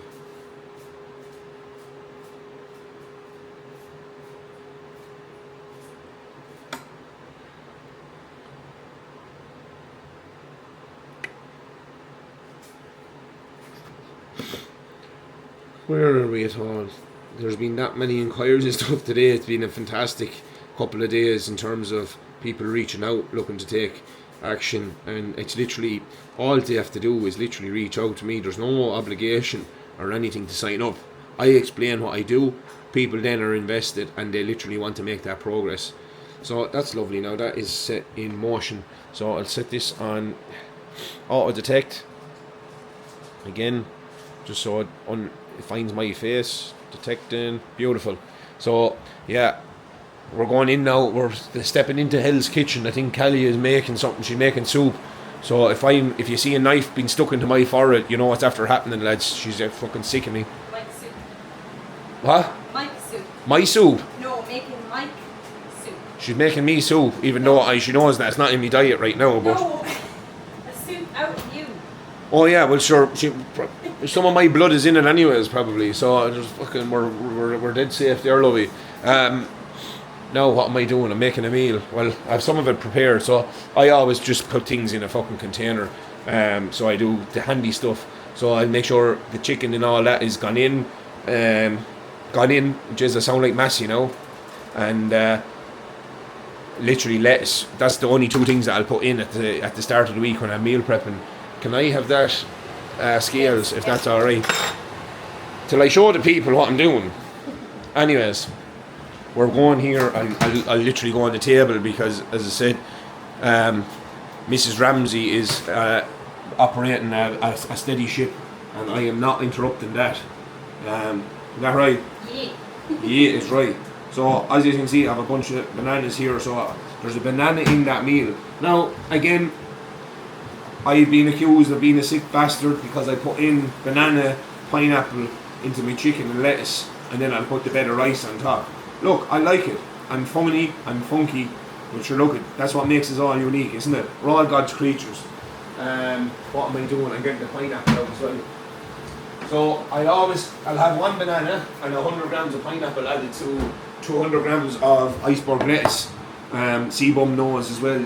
You have to eat shredded lettuce to get shredded, guys. That's literally his motto. And I have. What have I? 120 grams raw weight chicken was that gone in there. That yields about 89 grams cooked weight for anyone that's wondering and needs the knowledge on that. So I'll zero that, and actually I won't put the pineapple in today. I don't actually feel like it. I normally do that on rest days, because when I'm out and about, I have most of my meals out on rest days. When I'm having quality time out and about, maybe in the shops or whatever, I'll sit down and have it. I'm going to take this container, I'm going to do a bit of reusing because I didn't wash up my container from earlier from the post-workout meal, so I'll pop in 100 grams of pineapple into that. Lads, if you don't know, pineapple is very good for your digestive system. I'm sure any bodybuilders watching this already knows that, and any good coach will probably incorporate pineapple into a bodybuilder's diet. Pineapple contains bromelain. Bromelain is a digestive enzyme that will help shuttle the food correctly in around your body, but also will help digest the food that you've eaten. Especially when you're on high calories, you'll need that fucking. You'll need bromelain. Bromelaine's great, and you actually feel it. It soothes the system.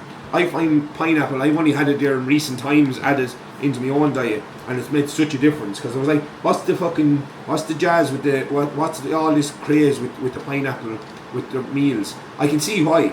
I feel so much better from it. It gives me a nice boost of energy. It's very carb heavy in terms of it's one of the higher carb foods in terms of on the fruit scale. Fruit side of things, but what I will do is I'll throw the banana in. I love fucking ripe bananas, so this one looks a bit beat up. It's actually still quite firm. It's not actually as soft as it looks. Yeah, that's going to be the quote of the day for a banana. I know. Go on. please keep it PG, folks. All right.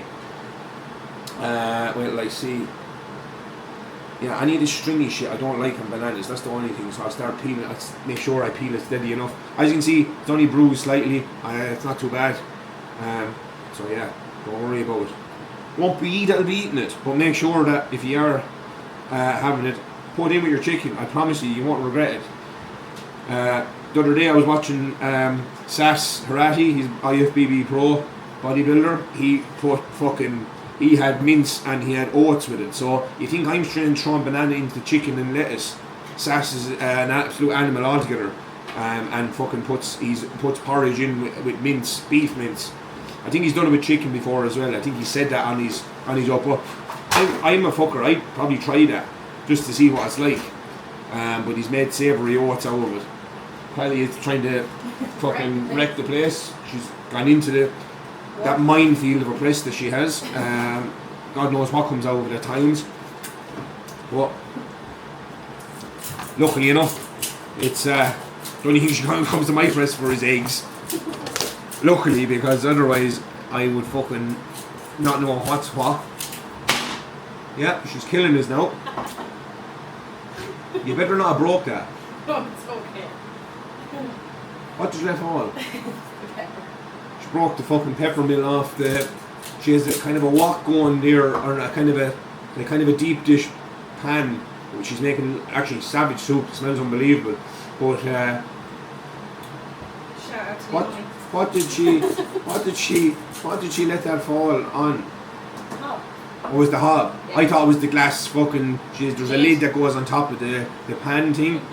I thought that was broke. So, and I wouldn't be surprised because Kelly loves breaking things. You learn that over time. I don't love, I just do. What? I don't love breaking things, I'm just clumsy. Well, I tell you what is broke when you do break things. My heart. Jesus Christ. Anyway, have the banana in there. There it is. Boom. Lovely stuff. Gone into the microwave because I have the chicken cooked. So I'll stick that in for 2.5 minutes. Lovely. 100 gram of pineapple. Banana skin in the bin. I don't eat that. I'm not that much of a sick fucker that I'm eating banana skins. The rice is ready. I put that on when I came back from the shops and from having post-workout. I'm venturing into the depths of a busy kitchen here. There's fucking a lot going on. I'll turn it around here. I'll show the people. See this? Look at that. That's fucking wholesome for you lads. I don't have a big enough pot, so I'm using a wok. We're using a wok. Well, sure, look good. My big pot's down home. It's only going to serve. Are you going to prepare? Are you making a few servings out of that? Yeah, of course. I was like, fuck me, lads. The new diet is going well, so it is. She's on different calories. I was telling you earlier, but it's fucking. It's going well here. We're going. She must have serves all the calories for this evening. I'm not eating all that food. She's eating all that, lads. No, she's not. She's not. She'll fucking. Yeah, that's mushroom and onions. That's practically 0 calories on a plate. And we're going with a bit of. She's having a bit of steak and a couple of bread rolls. It's actually fucking. I'm actually jealous of that because it's actually nice. Well, anyways, I'll keep to my lane and go with the chicken and rice. But yeah, why does this not face the take? I need to. There must be a knack in this, lads. To when it turns back around. I'll have to look up. I'll actually probably throw away the manual, to be honest. Fuck it. I'll figure it out eventually. Or someone in the comments, can you just help me when I flip the camera back around? How does it all take the face again? Because I have to go back in, turn it off, turn it back on. So if you can at all manage it, help me manage that. As well, if there's any tips or tricks that you can help me with Osmos, by all means, they're more than welcome. I'm going to blow my nose here. I'm on top of the food. No, I'm not. So, where's the foam poker? It's all. Foam poker, again, if you know, Irish people who speaks Irish, some of us don't still. I don't know where it is. Oh, it's over here. I left it over on the desk. I'll travel over here. Right, so I've check-in was successfully sent to the last client of the day. I'm going to literally, that's the fucking chicken nice and warm, so that'll allow me then to open up the rice cooker in a few minutes. But what I'm going to do is, so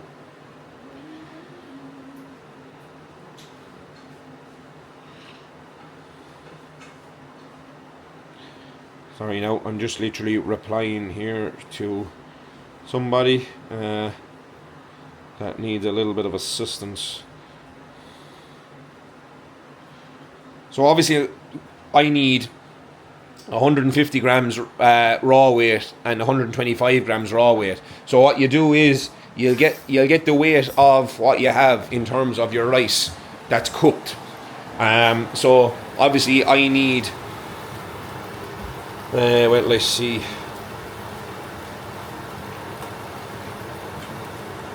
So I'll get the weight. I need 275. So I'm going to weigh this first. Where's the scales? I'm going to move stuff. No. You're grand, lovely. You're grand. What I'm doing here is, Jesus, this shocks detecting my face again. There it has. Right, I'll take out this. Throw me over that. Throw me over. Like that tea towel. Yeah. Lovely. So we're all good there.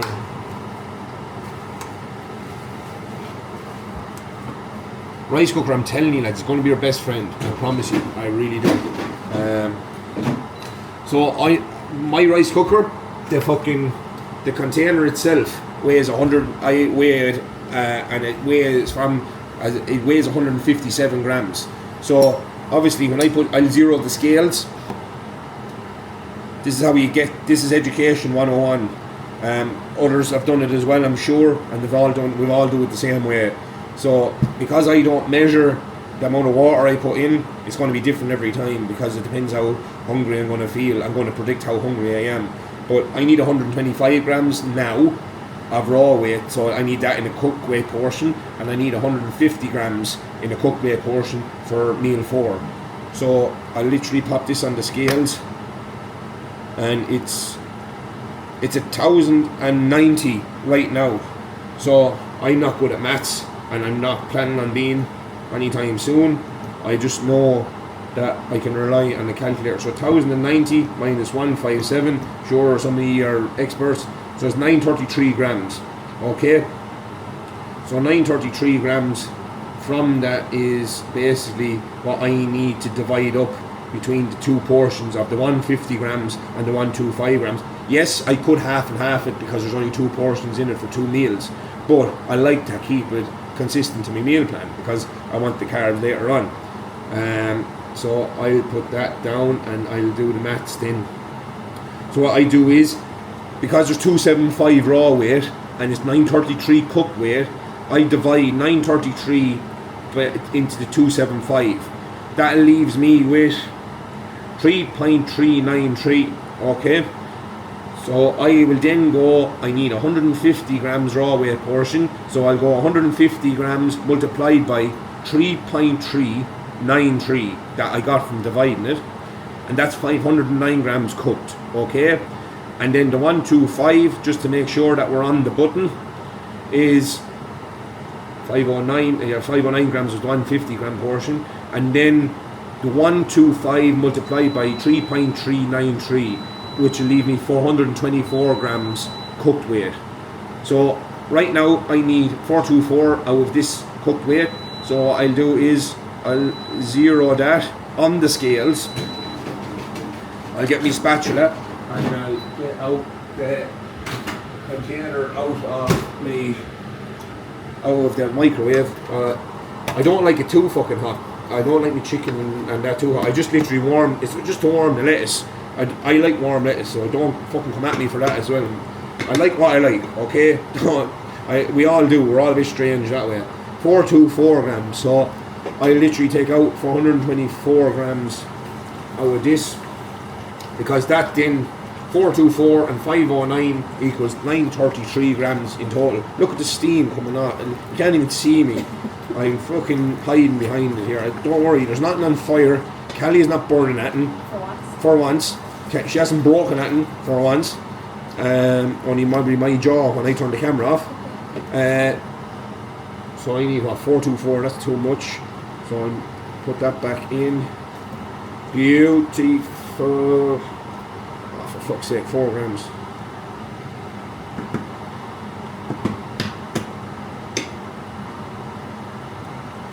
Lovely. So literally the rest then I'll gather it back up and make sure it's all together, bunched up nicely, as it keeps it nice and sticky once you keep it together as well.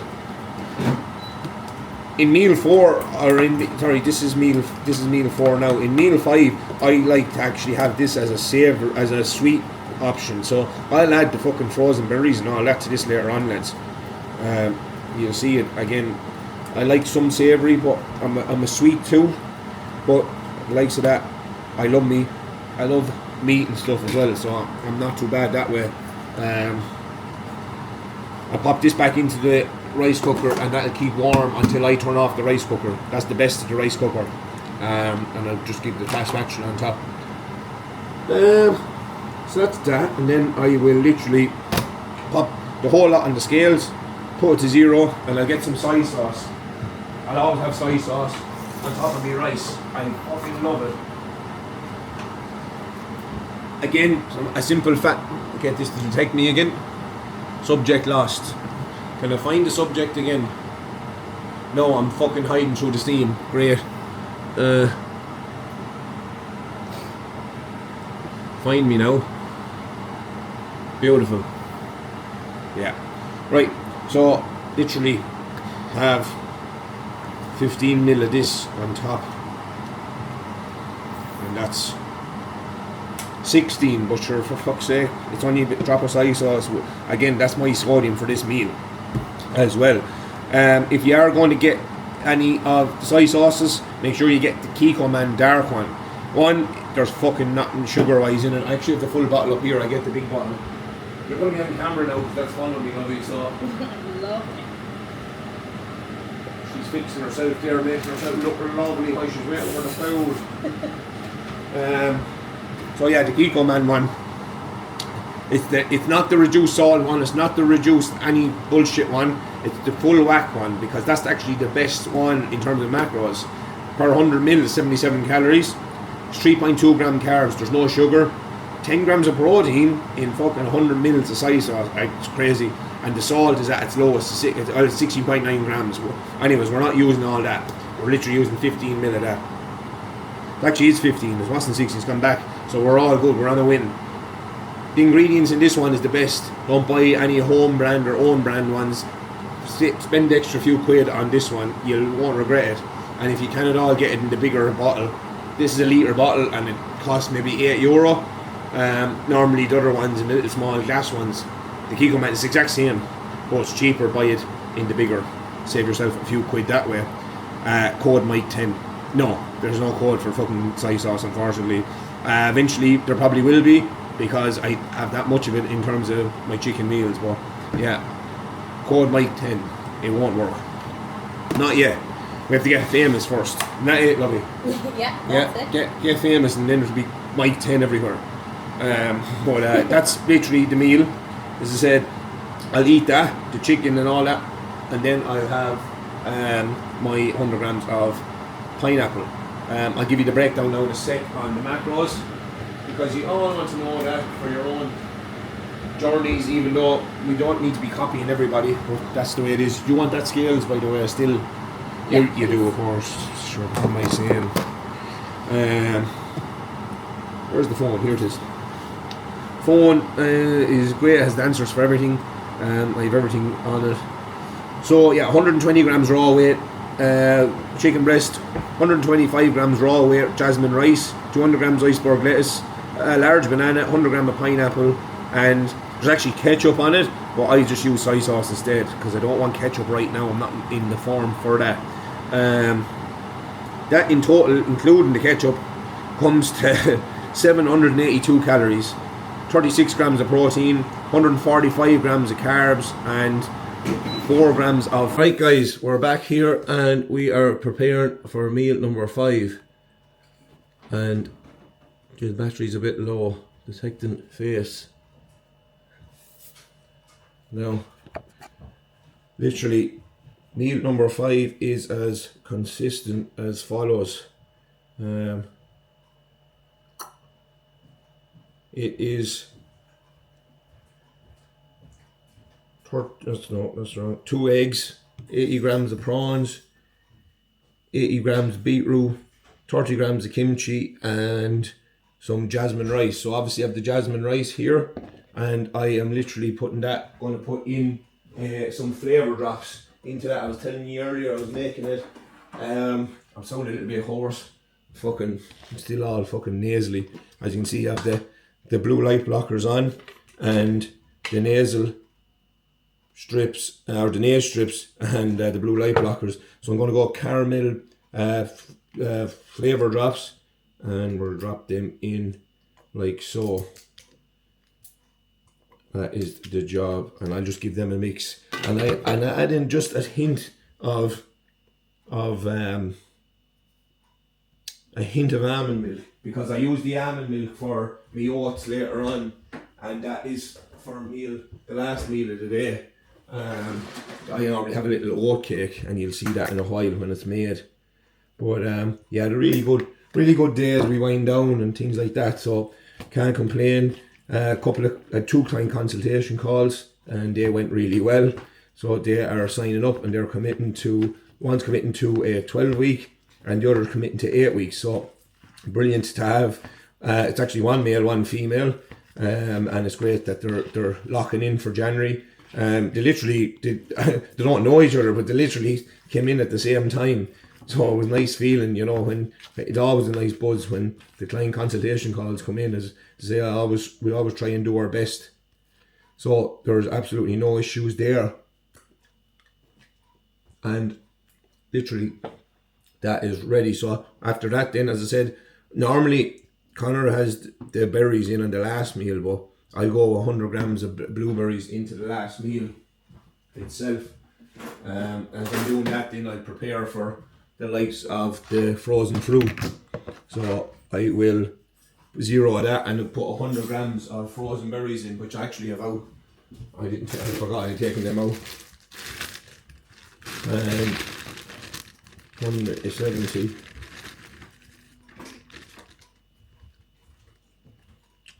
And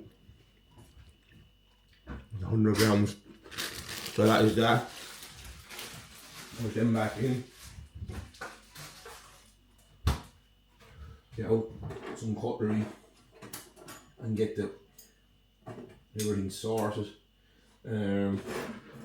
I'll take out the apple cider vinegar and that, and I'll get everything ready for the morning as well, just to have everything in order, and leaves it with an easier start to the day. We go with the apple cider vinegar and the lemon juice as we started this morning, and we'll get our night supplements in as we start to wind down.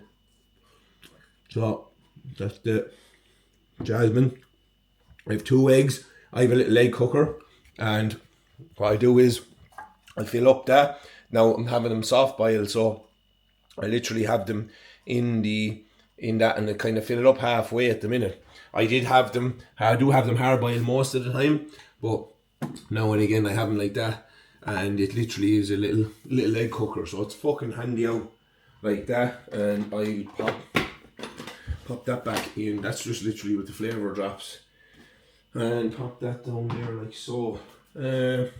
So then I actually have tomatoes on the plan, but I have no tomatoes left, so I'll be going with a little bit of iceberg lettuce that I've left over from things, and I will put them in here and go into the fridge and get out some water, some beetroot and some kimchi.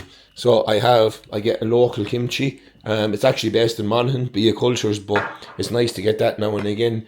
I get that in the market that's up here near St. Anne's market. There are obviously, anytime we make a visit, we always get some off Rory and Laura, so they make their own kimchi from scratch. They have a kind of a kimchi rua, and then they have a curtidos, and it's kind of fermented. I'll tell you exactly what's in it, but it's fucking lovely.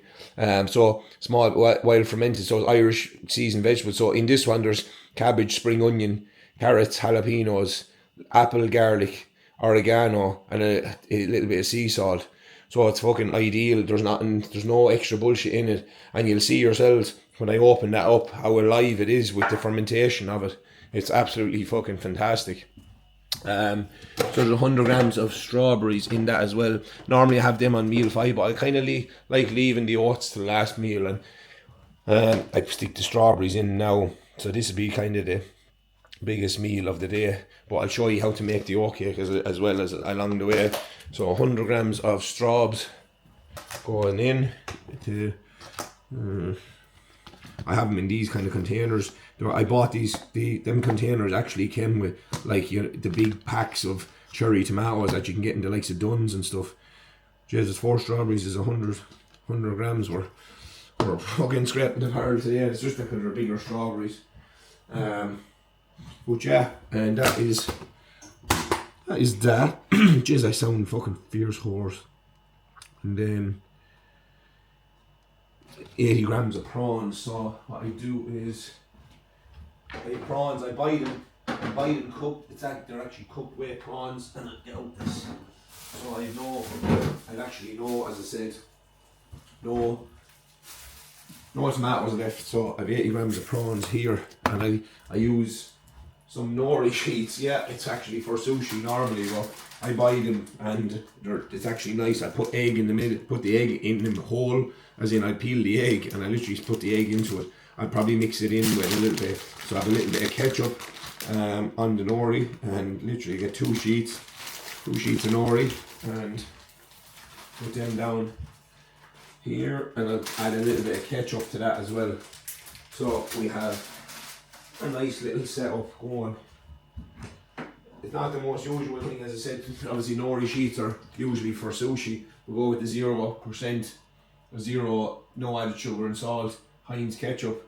People think that this is the new one. It's not. It's literally the same one that they had a few months ago, but it was in a baby blue label. They obviously still have the blue label with the reduced one, but this one's the same. It's gone up 5 calories per 100 grams than the old pack one. The old pack one was 35 grams per 100. This one's 40. So for any of the eagle eye calorie counters there, that is something to consider.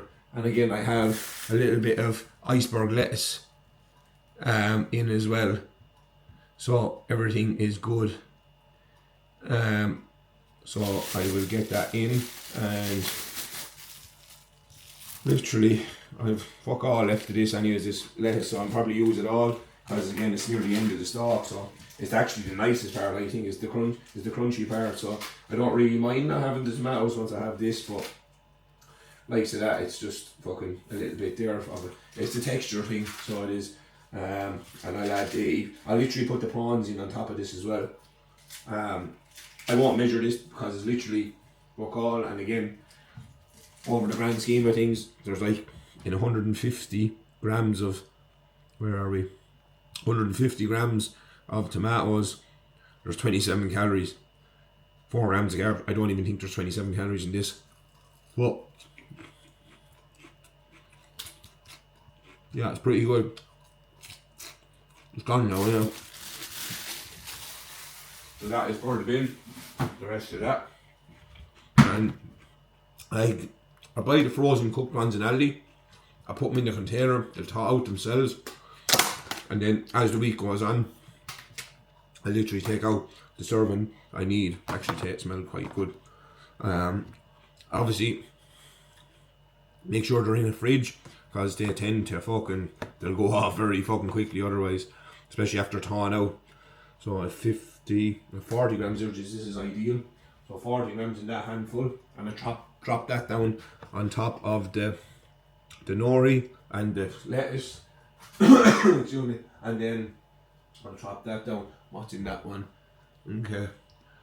I'll still have 12 grams left, so I'll add a little bit more to the nori, and then for luck then I add the rest of that. So that is 80 grams. cooked red prawns, and that even it's in itself is handy 15 grams of protein. So I'll pop that back in the fridge in this container and have that sorted. I'll probably bring this over here. I'll add then on top of the nori. I'll add in the. I'll put this on dynamic. See how that goes. Actually, I'll exit that and see. So basically, we have everything there, as you can see. I've the lettuce, the prawns, a little bit. I'm going to put a little bit of ketchup on top, and the egg then will sit in that, and I just kind of wrap it over like a wrap, and see how that goes. So I'll try and get this to detect me again, so I can follow it. Lovely stuff. So basically, I'll get me bits and bobs ready for consuming in terms of supplementation. So I'll go with the turmeric, and I take 2 in the morning, 2 at night. So 2 turmeric right now, 2 is laid out for the morning. I take magnesium, and I take ashwagandha and zinc with vitamin E. So I'll swallow those down now in a second, so you know exactly what's happening. I'll swallow these because this fucking turmeric's starting to melt in my mouth. Give me 1 second, guys.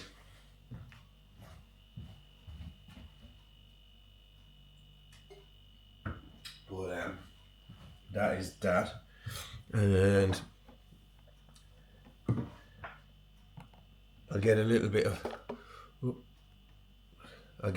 of chocolate syrup out for later on, and I'll just put that in the ramekin for my oats as I dip the oat cake into it. I'll try and turn it upside down. Again, it's the Skinny Food Co. one, and it's just fucking like literally, again, 4 calories per 100 grams, 100 mil. You're not going to use 100 mil of that every day. That is nice. Some of them are nice, and some of them are a little bit artificially, but again, it still beats it. And especially when you're cutting, you tend to be hyper focused on the likes of tastes, and your taste buds are just fucking firing because you're craving every sort of sweet thing and that. But luckily enough, none of that is happening right now. So boron's going in. What is that? That's the turmeric going in. To the milk thistle. Actually forgot to take that. I must leave that out. I must take one in the mornings, as I said this morning. So milk thistle for the morning. 2 vitamin D3 with K2. That brings me up that brings the dose up to the 5,000. Sorry. Omega 3 with vitamin E and vitamin P5P, vitamin B6. That and then a magnesium also for the morning. So that is everything out of that pill box, and then I have three other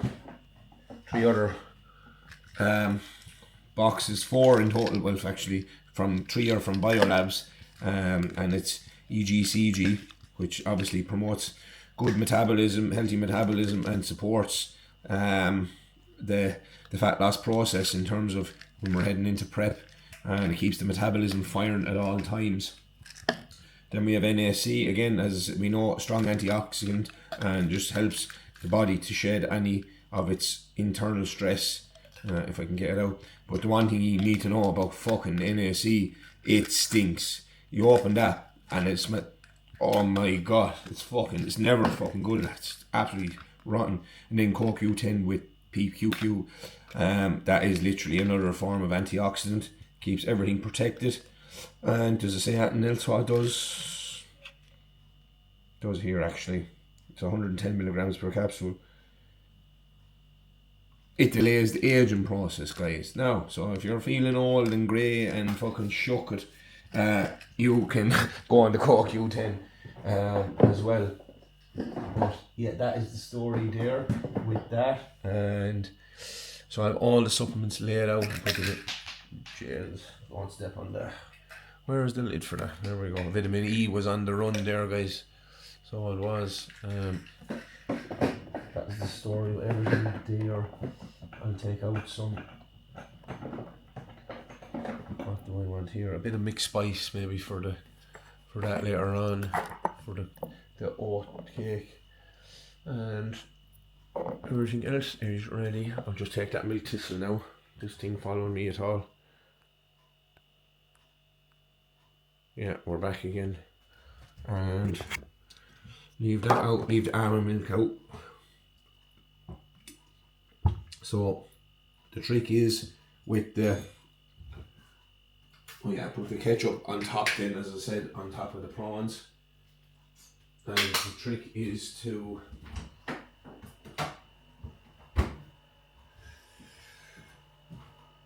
blend everything dry with the oat cake, okay? So I'll show you how to make that anyways. So you get your Ninja Creamy, or your NutriBullet, not a Ninja. Or if you have a Ninja blender, by all means, great joke. It's a NutriBullet container. I'll tell you now, I use 160 grams of oats, 5 grams baking powder, 30 grams whey, and then I use mixed spice. Tonight is the one of choice. Sometimes I put cinnamon in, sometimes I put allspice in, sometimes I put actually ground ginger in. It's quite nice, just as a variation for flavour on top of the protein powder, or obviously that vanilla one that I was telling you about. So it's 160 grams of oats. I get the baking powder out as well, and I obviously have the squeezy peanut butter. There's 40 grams of peanut butter that I go with that, so I slice that up when it's done, and I put the 40 grams on the slices, and then I spread it like butter across it, so I only have 40 grams. That's why the others, obviously I don't have enough calories to spread it on all the slices when I slice them up, because I slice them quite thin, makes you think you're having more. Even on a bulk, you think like that now and again. And then I obviously have the chocolate syrup tonight. Sometimes I have maple syrup, sugar free, or sometimes I'll have the strawberry, as I seen this morning. What else have I there? Golden syrup and salted caramel. Probably my favourite one is salted caramel or maple. But it's nice to still have a variation. There is loads more. My very favourite is we only got in the UK, and that is the cinnamon and maple one. It's fucking unbelievable, so it is. But again, you can only get it online. Kelly actually got it for me for my birthday, so she did a few months ago. Yeah, she got me syrup for birthday, and I was chuffed. So she got me so much more as well. She got me an exercise bike and that as well, because she knows I might need it for the cardio, for prep as well. So it's great to have somebody that understands all those things and fully backs me, you know. So it's nice, and we can only literally do so much in terms of, you know, giving back, obviously, because the cost of living nowadays, guys, the fucking rent and everything is fucking unbelievable, you know yourself. But we try and do our best going forward, but that's where it is at. So 40 grams of peanut butter, anyways, getting sidetracked. So peanut butter, 40 grams, and then it's 5 grams of baking powder. I use this one because there's fuck all ingredients in it. I always buy the Aldi or Lidl one, because there's literally nothing else in it. Only the raisin agents and the frost sodium carbonates. That's what it is. That's what helps to rise the oat cake. So it's like anything. So I add about 5 to 7 grams. I'm adding 7 lately because obviously there's 160 grams of oats in it, so I need that little bit more to make sure it fucking rises, because I stick it in the microwave when it's all done. But I will put in 30 grams of whey. I'll take out this here and pop in 30 grams into the container, and we'll blend that dry. 30 grams on the button, I love that. Jesus, that's ideal. So we've gone with the chocolate pistachio one. This is the one I'm telling you, it's a bit marzipan-y. I've had a taste of the Dubai chocolate one as well. It's fucking marzipan-y as well. Any pistachio seems to be, that's not the real thing, seems to be very artificially like that. But if anyone knows, or if anyone has tasted the actual 100% pistachio nut butter itself, it's unbelievable. So it is. So yeah, I'll just pop these away as we have all ingredients added in for that. And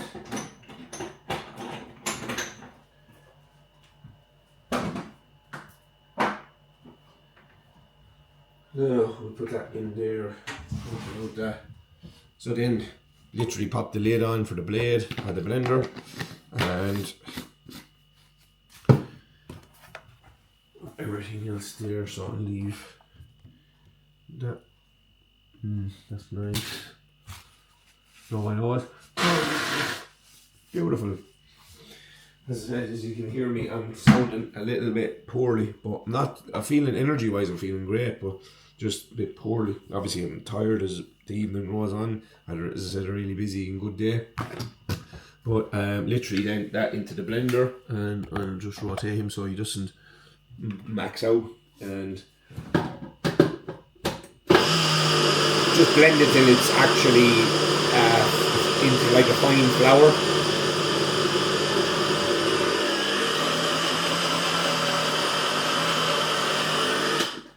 That is that. So make sure it all taps out. Good bang there, and then pop it into a Pyrex. Look after that in a minute, and pop it into like a Pyrex dish. As just literally, it's like a fine powder, fine flour. Then I get the almond milk. It says 200 ml obviously on the plan. I always eyeball it because it's literally makes consistently the same. A little bit more, and that is that. So that is definitely no more than 200 ml anyways. Sometimes it's even less, because if I make it a little less and I give it a good whisk. So I'm whisking this now as we speak. As you can see, it doesn't want to unseed. So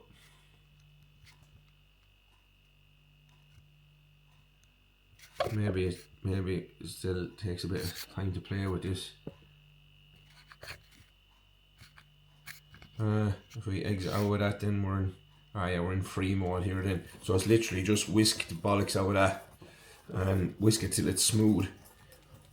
Again, when you whisk it, it'll mix everything nice and evenly, and it creates a lovely texture.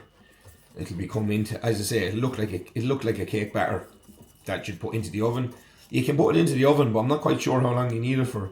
When I put it into the microwave, comes out, and I put it in for about 22 minutes ish. Especially at this, about, like, I know by the texture this will take about 21 minutes tonight to have it at the slightly firm texture, just slightly, but it's slightly crunchy at the same time. So it'll firm up nicely, and on the top of it, then I'll add in a couple of turns of pink Himalayan salt, and it is fucking unbelievable. So it is that the salt makes it on the top. I'll always get that out. Cali is pressed there because it's literally beside the microwave, so it's ideal on that front of things. So and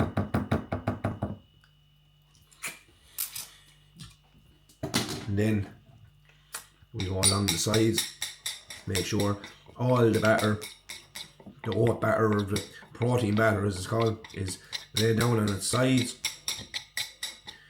nice and lightly.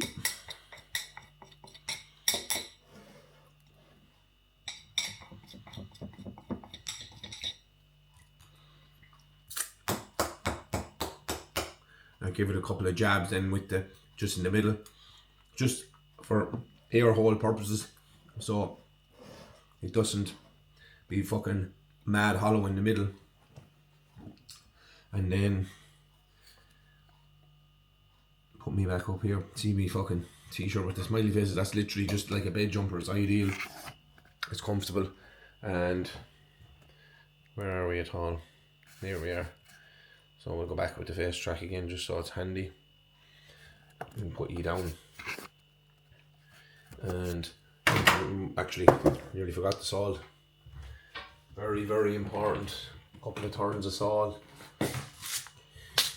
Excuse me, you have to take my head off with the closing press.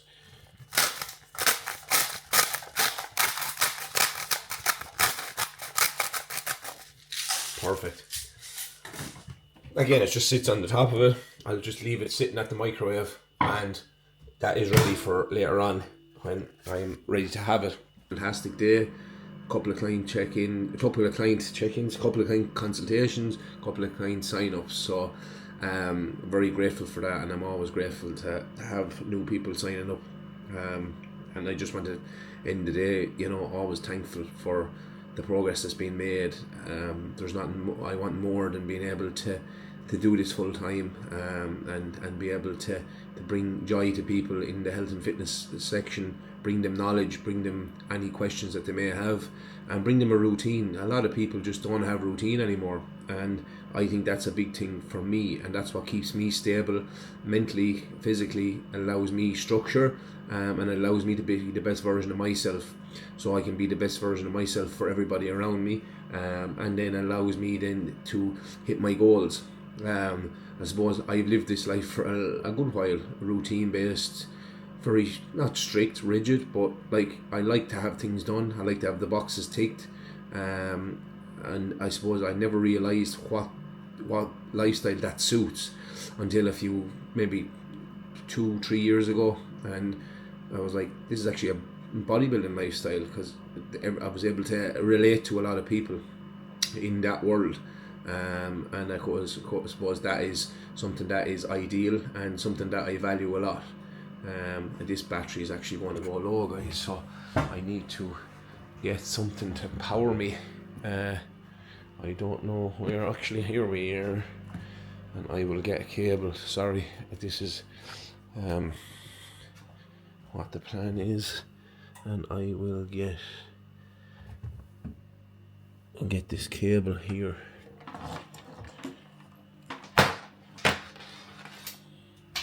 And that will allow us to keep chatting, keep recording, and continue on what we were talking about.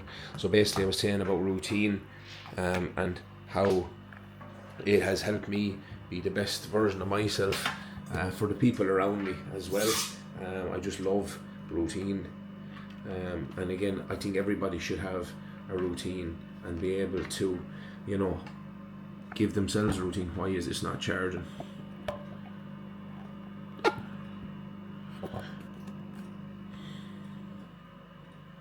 Now we're charging. That's ideal.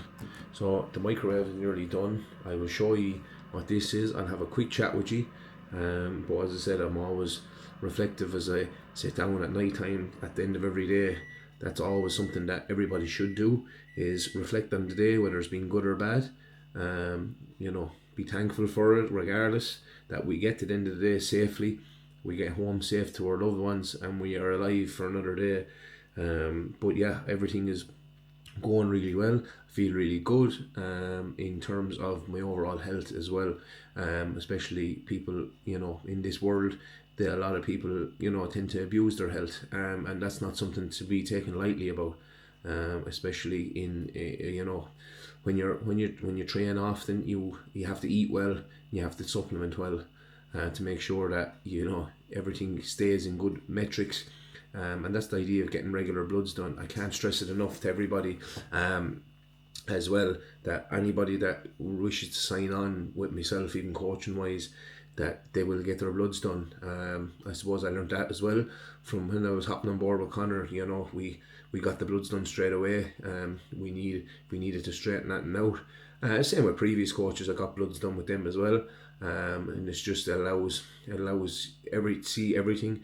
And again, it always comes back healthy, or something might be lacking by maybe something small, and we can supplement it in if it's not in the diet, etc. But I'm super happy, feeling super good, and I'm kind of at the stage now where I'm ready to hit the prep stage, in terms of prepping and going through all the stages of that, as well, for the show.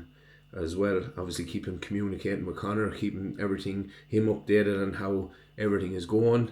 He knows himself that I'm pretty much locked in, and he can see that I love this kind of lifestyle, so he never has to worry about food adherence, or worrying about me not being able to calculate things properly or following a meal plan. When we went on board first, there was a few things that we all have to sacrifice. I'm the type of coach as well that I don't want people not enjoying their food plan, but there is some things that they do have to kind of say bye-bye to in order for everything to balance out correctly. And I suppose one of the things for me was I actually enjoyed bread, and it digests quite well for me. But the fact that there was bread in the diet, and there was a good bit of it because I don't eat potatoes, so bread was mainly one of my sources, with rice and cream of rice and oats. But I wasn't able to. I suppose we reduced the amount of bread that we had and increased the amount of rice, just because there was too much fibre in the diet, and it allowed. It actually probably had an opposite effect then on what fibre should be, as well. So you always have to make sure that we dial in everything correctly, and especially when we're down to fine tuning things in the 1%, that we really do become so dialed in on what we're eating, but also still being able to enjoy it. He was able to give me my food plan, and I can do the same for anybody as well, and make the changes. And I was able to transition to that straight away because it was foods I was already eating, but we just literally made some like for like changes just to allow the fibre to be low. He knows that I enjoy bread, so he knows that he still has to keep it in there. Just as I said, its texture, its taste, and I only like bread really when it's toasted, and that's really basically it. So it's the simple things like that. But I will now show you this little oat cake because I've enough of rambling done. I just wanted to come on here this evening, reflect for the final meal, and just literally thank everybody for getting to this stage of the vlog. Obviously this is my first full day of eating. I hope it somewhat reflects well and stacks up against what you'd normally watch, and what I normally watch. Obviously it's a bit longer, so probably will have to cut it down a small bit over time. But as I say, for the first one, it was kind of a day in the life just as much as anything else, as a full day of eating. So we really do, show people exactly what's happening, show me my journey, because this is, as well as the vlogging, this is literally my first time on stage. Again, I have the knowledge, I have the discipline, and I have the drive and determination to be as successful as I can. And who knows in a few years what will happen in this world, but I will keep pushing, and I really hope that it does become successful over time. And again, it's really to build a career just as much as anything, not in just bodybuilding.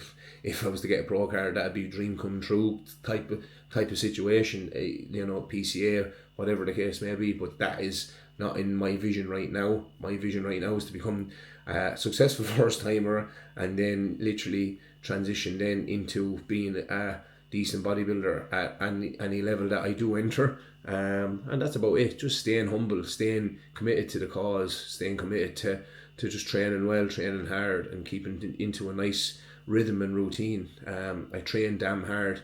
I'm proud of I pride myself on the way I train. If anybody knows me, anybody trains near me or sees me training, they know that I don't hold back.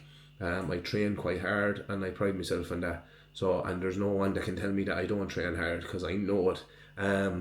By the end of the week, I am literally zapped. I'm proud. I look back, and I don't ever have, at the end of a week, any regrets on how I trained, or if there's a set or a rep that I could have left or I could have taken. If there's a 50-50 and I'm not sure whether I'll come back up out of the squat, or I'll come the bench, I can push the bar back up, or I can get the dumbbells up, I'll take that 50-50.